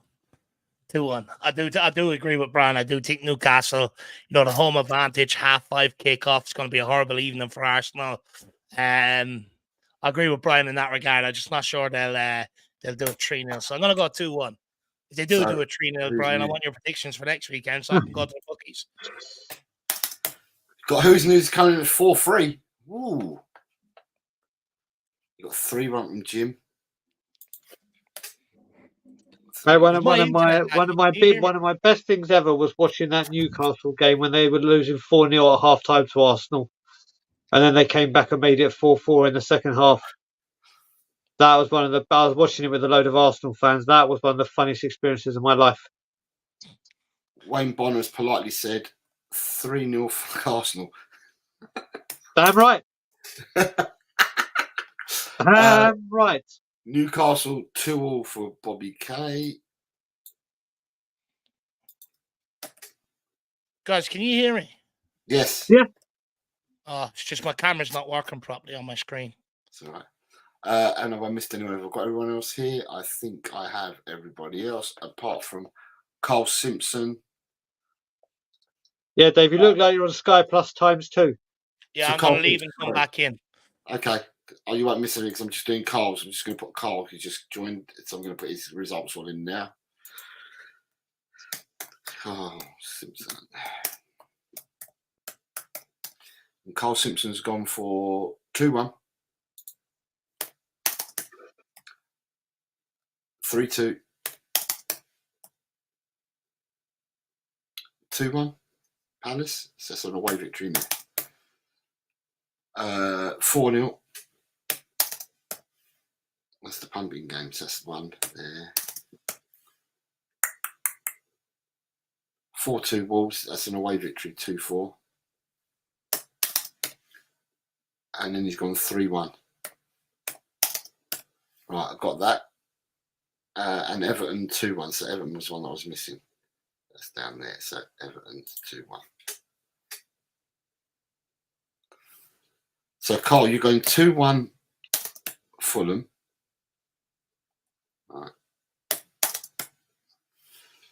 Right, so I've got them all 3-2. Yeah, I've got them all. So the next game, Ellie's come in with 2-1 to Newcastle. She has indeed. So it's a home victory, 2-1 at Newcastle. Now, the next game is Nottingham Forest, Aston Villa. It's the Midlands derby. Listen, Aston Villa on fire. On fire. These Midlands derbies ain't no joke. Ain't no joke. If it was at home to Villa, I would say a very, very easy Villa win. I'm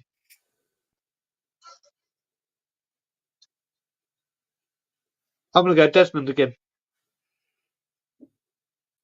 So you've got 1-3 from Carl Simpson.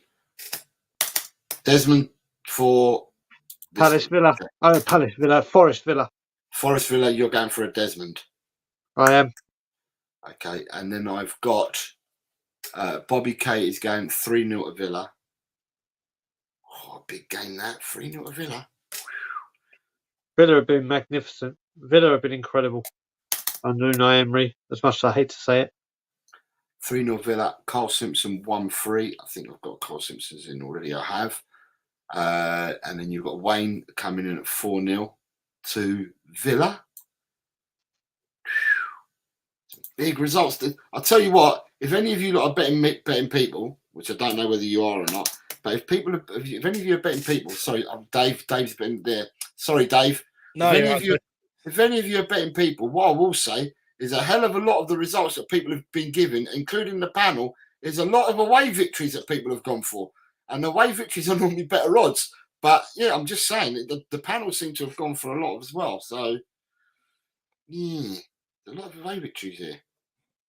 Tim's going 4-1 to Villa for an away victory. This is like, I don't see it like this myself, but there we go. I'm going to book the trend. I'm going 2-1 Forest. There's usually one upset. There's usually one upset on the weekend. Yeah. David, I'll tell you what, if we kind of get a very good mixture combined, you and me might need to do a couple of syndicates together on a weekly thing. Definitely a few accumulators, Brian, Yeah. For sure. 1-2, and I've got that. So Charade 2-3 Villa. There's a lot of away love here going on. Mate, you got to remember, like we all go nuts about obviously the North London derby, Chelsea, West Ham, whatever. These derbies up in Birmingham are no joke. They are no joke. This could be a spicy one as well. That's why I've gone 2-2. I just think this isn't plain sailing. No. It'd be a spicy game, that. Forest will be up for that. They're at home, aren't they? To be up for that. Yeah, I mean, if it was at Villa Park, I would have said Villa win easy. What are they, like 13 wins on the bounce in the Premier League? We're like, that's night and day. But I think at Forest, yeah, just. Right, sorry. Did you say 2-1 at home, David? 2-1 to Forest, yeah. 2-1 at home, okay. I just think that big guy up front, what's his name, Maloney or whatever you call him. I like him. He's back. Someone said he's back. He was on the subs bench last week. Just say to Chris Peters, Birmingham is in the Midlands. Just like Birmingham is, just like Villa is, just like Leicester is, just like Wolves are. Derby. So they're all in the Midlands. Chris Peters, the only one I've missed from you is Newcastle Arsenal, mate. I've got the rest. It's your Newcastle Arsenal, unless I missed it. I'm just going up. Chris Peters, tell us which games. Okay, yeah. So Chris, you're the only one that you're missing, mate, is Newcastle Arsenal, and then like that, you're up to date. So if you put it in there, I can move on to the next game. There's only 2 to go. Okay, Chris, you'll put it in there in a second. Right, Luton Town, Liverpool, gentlemen. Liverpool are going to smash them. What day is it on? Saturday or Sunday? I would have thought it'd be Sunday, only because Tottenham, we played last, so it's got to be a Sunday game. There's 2 games Sunday, so Forest Villa and Luton Town, Liverpool must be Sunday. Okay, 4:30. So they're not eating past that 10 a.m. in the morning. Wayne, okay, I'm going to go 0-6. Could be, you know. I'm going to go Liverpool. I'm going to Liverpool 4-0. Jose, you're a legend, by the way. I'm back for a second. Thank you for keeping this ship on the sea, my friend. 0-6, and then Dave's piped in with 0-4. Yeah. Guys, can I tell you, go down the bookies because some of the results you're going for on away victories, just backing them on an away victory without the correct score, you're winning loads of money. God. So you know what? David bucked the trend with the previous game. I'm actually going to pronounce the humdinger of the week, and I'm actually going 1-1.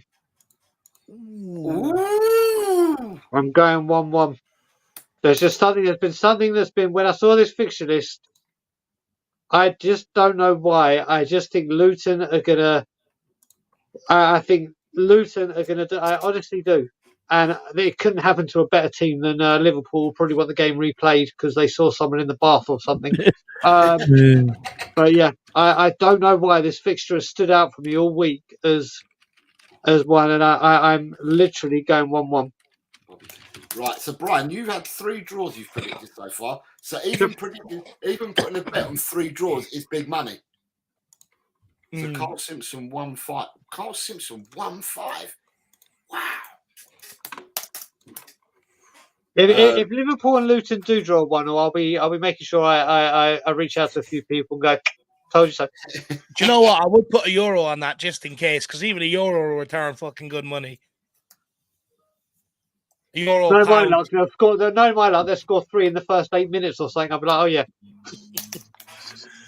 Right. Carl Simpson, 5 goals. 5 goals for Liverpool from Carl Simpson, all VAR penalties. So I'm missing quite a few here. So I'm missing.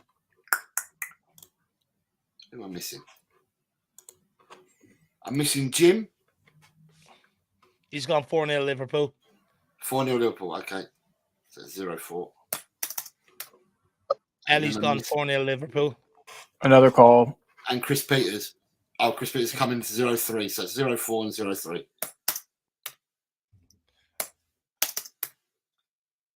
Who else you missing, Jose? I'm catching up now. Beer Talk, but I've been missing him for a while. So everyone else that's predicted is in. Right. So we now reach the game of the week. It is the mighty Tottenham Hotspurs versus Chelsea Scum. Predictions, please. I've said this is the one game I will try and pick one, but I've got 2 results for this. Like I was saying yesterday, I've got a result for if Destiny's in and if Destiny's out. Yeah. If Destiny's in, 3-0 Tottenham. If Destiny's out, 2-1 Tottenham. And I've just got to try and work out which do I go for. And I think I'm going to have to go for the Destiny in, 3-0 Tottenham. Yeah. Destiny plays 4-0 Tottenham. Because I'm trying to work out whether them players are playing for Pochettino or not. If Destiny's missing, I think it's going to be a very, very tough game. I think it could easily be a tight game. What is it, Destiny? He's done his what is it? Ankle ligaments. Ankle ligaments. They're sore. They are well, sore. What you got to remember, David, is Paul O'Keefe said basically yesterday he reported it was 8 days. 8 days ago it happened. He said this normally takes 2 weeks, so he's going to be at like day 13 of the 14. Yeah. It'd be like a shot. Like they give him I would imagine. But I think Destiny, if you can get him on the pitch, you have to have him on for this game. Yeah. Well, I don't want to see Davies there, and Emerson will do a job, but how good will he be for us going forward? Do you know what? I'll go with Destiny makes it. I think it could be a bit of mind games, maybe. I'm going to go 4-0 Tottenham. Whoa, good son. Jeez, that is a hell of a guess. I'm going out for the end of Pochettino at Chelsea. Oh, man. He gets sacked. So between you and me, David, there's 3 managers getting the sack this weekend. There's 3 managers on the brink for sure, Brian, you know?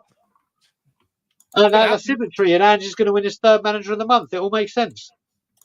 Well, if he doesn't, that's a joke, by the way. He's the only one with 100% win record for the month. So exactly.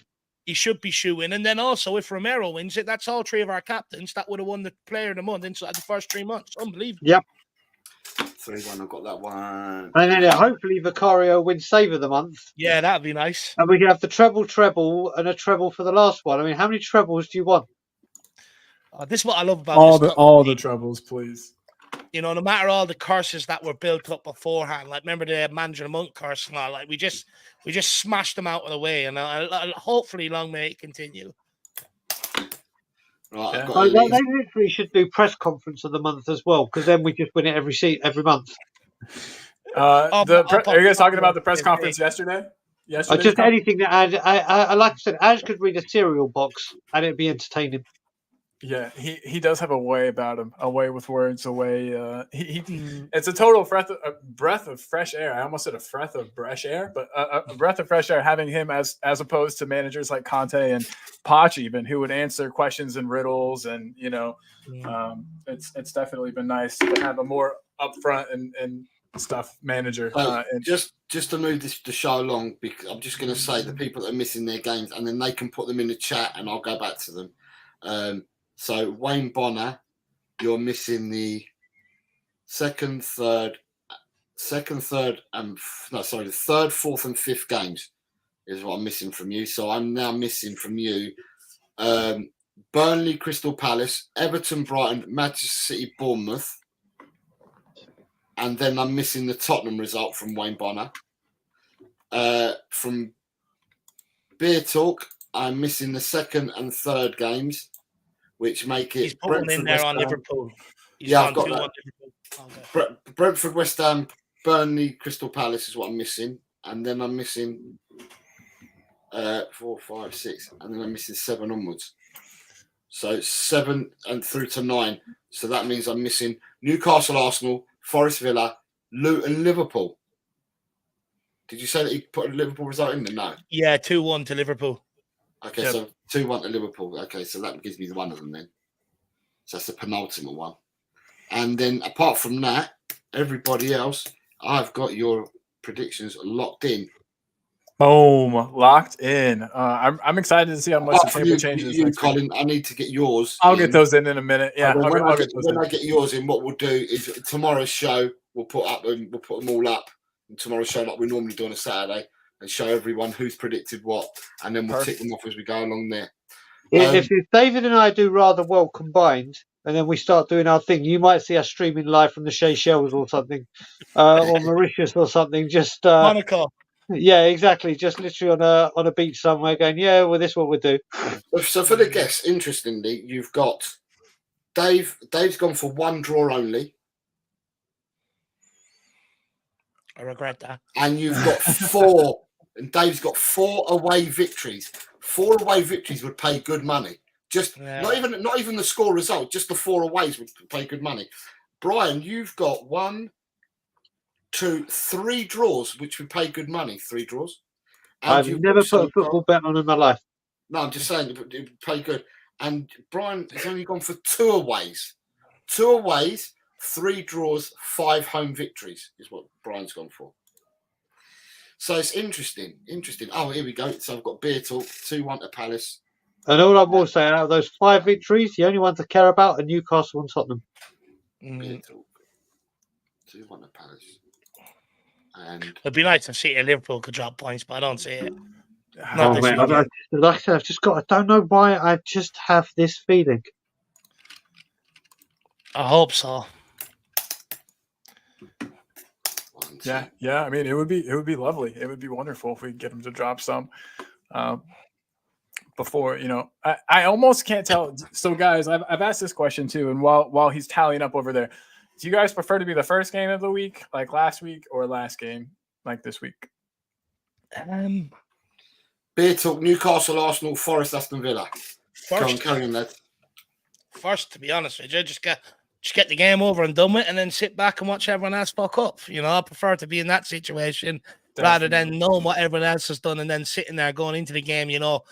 Because I think once you know what everyone else has done, you sort of go into the game and. With that bit between your teeth. And I think, me personally, when I know what we have to do, I find myself a bit less tolerable of passing it around the back and stuff like that, because I'm just so anxious to go and try and get the goals to win the game. So I do prefer to go first. You know what Dave was saying. If you look at it, any other season, I would go first, get the result, and then you ain't got to worry. But you look at it now. We used to hate. We had like Dave said, the records we're smashing. Like we used to hate the 12:30 kickoff on a Saturday. We've played 2, we've won 2. I hate us being Monday Night Football, not because the Spurs do bad, but you got to wait so long and watch. We've played 2, we've won 2.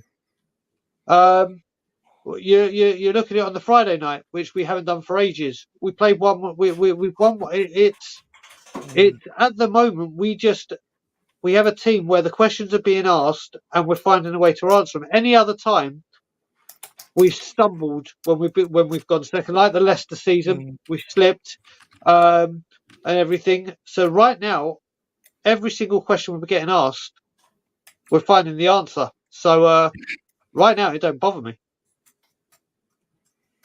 Yeah. I like it. I like thinking. You just had me just thinking about all those wins there for a second. So thank you for that. I appreciate that very much. It's you're right. We're knocking down whatever obstacles are coming our way this season, and it's always nice to see. Long may it continue. But guys, I think that about wraps it up. Jose, was there anything else? Were you still collecting scores? And I appreciate you doing that, by the way. You're a great person, and thank you for all of your hard work. Yeah, missing one of Wayne's. The only last 2 have come in now, so I'm just going to plumb them in. The last 2 have been put in by Beer Talk 2-1. No, Beer Talk. Yeah, Beer Talk 3-2 and 2-0. So hope the new cat's well, Brian. I wanted to show you my cat just there to. Yeah, no, he's more and more coming out. He's more and more. My beautiful wife Alana's found a new way to occupy him during the day. She puts her hoodie on backwards and has her hood there and puts him in the hood. Oh my God! So she's at work with him. When he's in his playpen now, we'll let her stroke. He's purring. When he comes out the pen, he's still a little bit nervous. He's only been here a week today. He came here about 6 o'clock last Friday. He's not had the best of upbringings, but every single day he's getting more and more used to it. And still no name, but I feel it could be coming in the next week. I think we could have a name by the end of the week. You got to pick one that's right. You can't rush these things. So I totally agree. And guys, if I have to run off again, it is totally because of a call. But I just wanted to, I keep saying it. Thank you guys so much for being on today. We're wrapping up. My cat wants to be on the show today. There you go. Right, so once more, just to make sure that we've got this again, I have done the scores. I'm going to go back to plug the channels. Where was it that we got them here? We should get the Tottenham on Tour people to vote for the name. Put out a poll. Put a few ridiculous suggestions in there. David, I put it on Twitter to say, like, come up with some names. Obviously, got to try and get past Alana, who has no affiliation to football whatsoever. Now, if I went to my wife, who has allowed me to travel back and forth to England for 3 months, 11 months, whatever, and I come back and I tell you, right, you've allowed me to do all this. Well, now Tottenham on Tour people are going to choose the name for the cat. I think there's more chance of me having a winter outside than the cat, which in Canada I really don't fancy doing. I think if we get enough hashtags, she'll understand though, right? Oh, she won't. She won't trust me. Well, my cat is trying to destroy things right now. So, people, you have Dave at the Irish Hotspur down at the bottom, and as I've previously stated, provides great member content. So becoming a member is absolutely brilliant on his channel. He does what it says on the tin. He provides for the members. There is so much extra content you get apart from the shows. Well worth going over. If you haven't done so already, please go and subscribe. But not only subscribe, become a member to his channel. It really helps him along. And then we also have Brian. Have you put his channel up there? Can you put it up so I can then give Brian the big lip service as well and what I think of Brian? Also, put your cat names in, suggestions, put them in the chat. Well, I'm glad when I watched the show. I was on the show this morning with Brian on Cockle Doodle Doo. Alfie's in the frame, so yeah. Alfie is. I did say Divine as well. Divine got a straight kibosh no. Oh mate, I've tried. Mate, do you not think? Well, the main one that I really want, because he's very very grey /silver. I want to call him Ginola. Yeah, That's what I want to do, but there's just no chance. But the good thing is, we should be getting a second cap. And by default, if Ilana names this one, then I'll be naming the next one, and then I will say it will be very, very Spurs orientated. See, there's a potential we could get Bale in there. You could just say it's Christian Bale, but we all know it's Gareth Bale. Oh! I've now got to go find loopholes. I've got to Ozzy Osbourne instead of Ozzy Ardiles. I like where you're going with this, David. I like where you're going with it. I like it. So what we'll do is we'll pretend it means one thing, but we all know what it means. You're on something there. You are actually on something.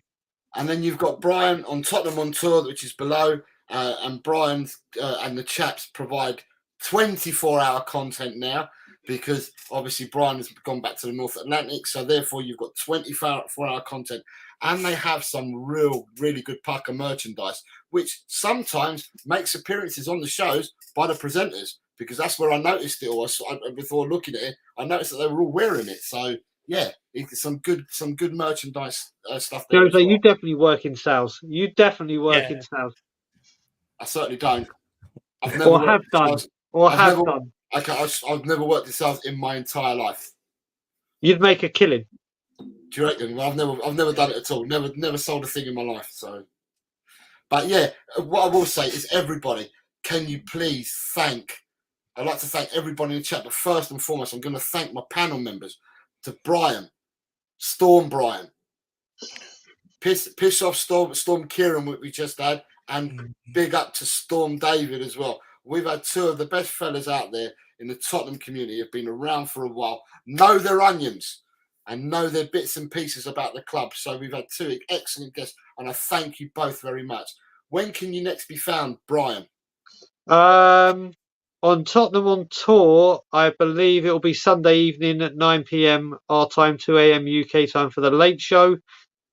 Then you've got Cockle-Doodle-Doo. Then you've got Ange and management after we've beaten Chelsea with Johnny. But you will find me tomorrow on a very, very special channel of mine, very close to me, the Three Spurs Boys.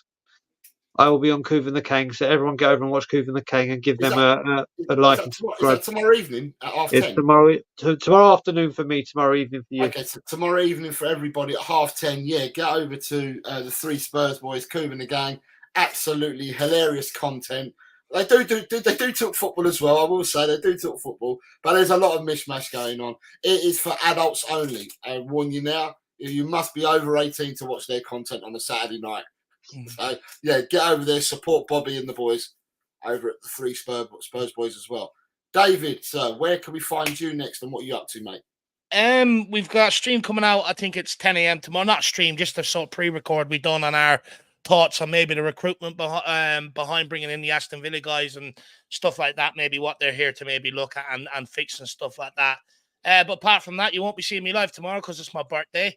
Happy birthday, brother! Yeah, no, I appreciate that, lads. Appreciate that. Another year younger, you know yourselves. What are you doing? You doing anything, Dave, to celebrate? What are you doing? No, I'll be honest, lad. We don't really do anything really big for birthdays or anything like that. You know, we sort of all just, because I've got three sisters, so whoever's birthday is, we just go up to my parents, have a meal and a bit of birthday cake, and that's really it. You know, but that's celebration, isn't it? Yeah, well, look, you know, that's how I prefer to celebrate it. You know, being around the family and stuff like that. Yeah. So that's what I'll be at, and then. Sunday, we'll drop something Sunday, and then just Monday, then we just have all the match day sort of stuff. So, yeah, that's, you know, if you're looking for stuff to fill your time, check it out. These two gentlemen work extremely hard. I'll repeat again, they work extremely hard on their channels, and they're well worth subbing to. If you haven't done so already, sub to them. Go and watch their content. They provide so much. And when you look at the history of Tottenham and you look at everything about Tottenham, you can't look further. These two gentlemen, they know their stuff. And, you know, at the end of the day, they may even remind you of things you may have forgotten about. And their content, they talk about everything. So they don't just brush it with a small brush. You're talking about huge, huge amounts of content that these two gentlemen can provide. So please get over and support them.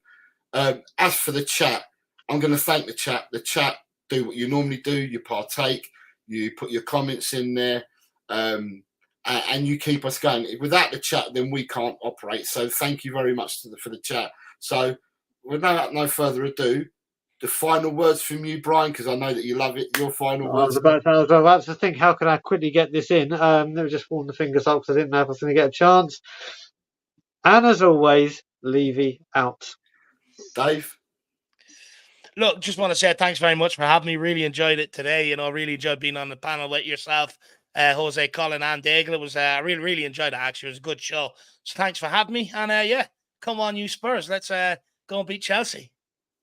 And I will say, echo both the gentlemen, and I will also say, in Ange we trust. Come on, you Spurs. Thank you, everyone, for joining. Thank you.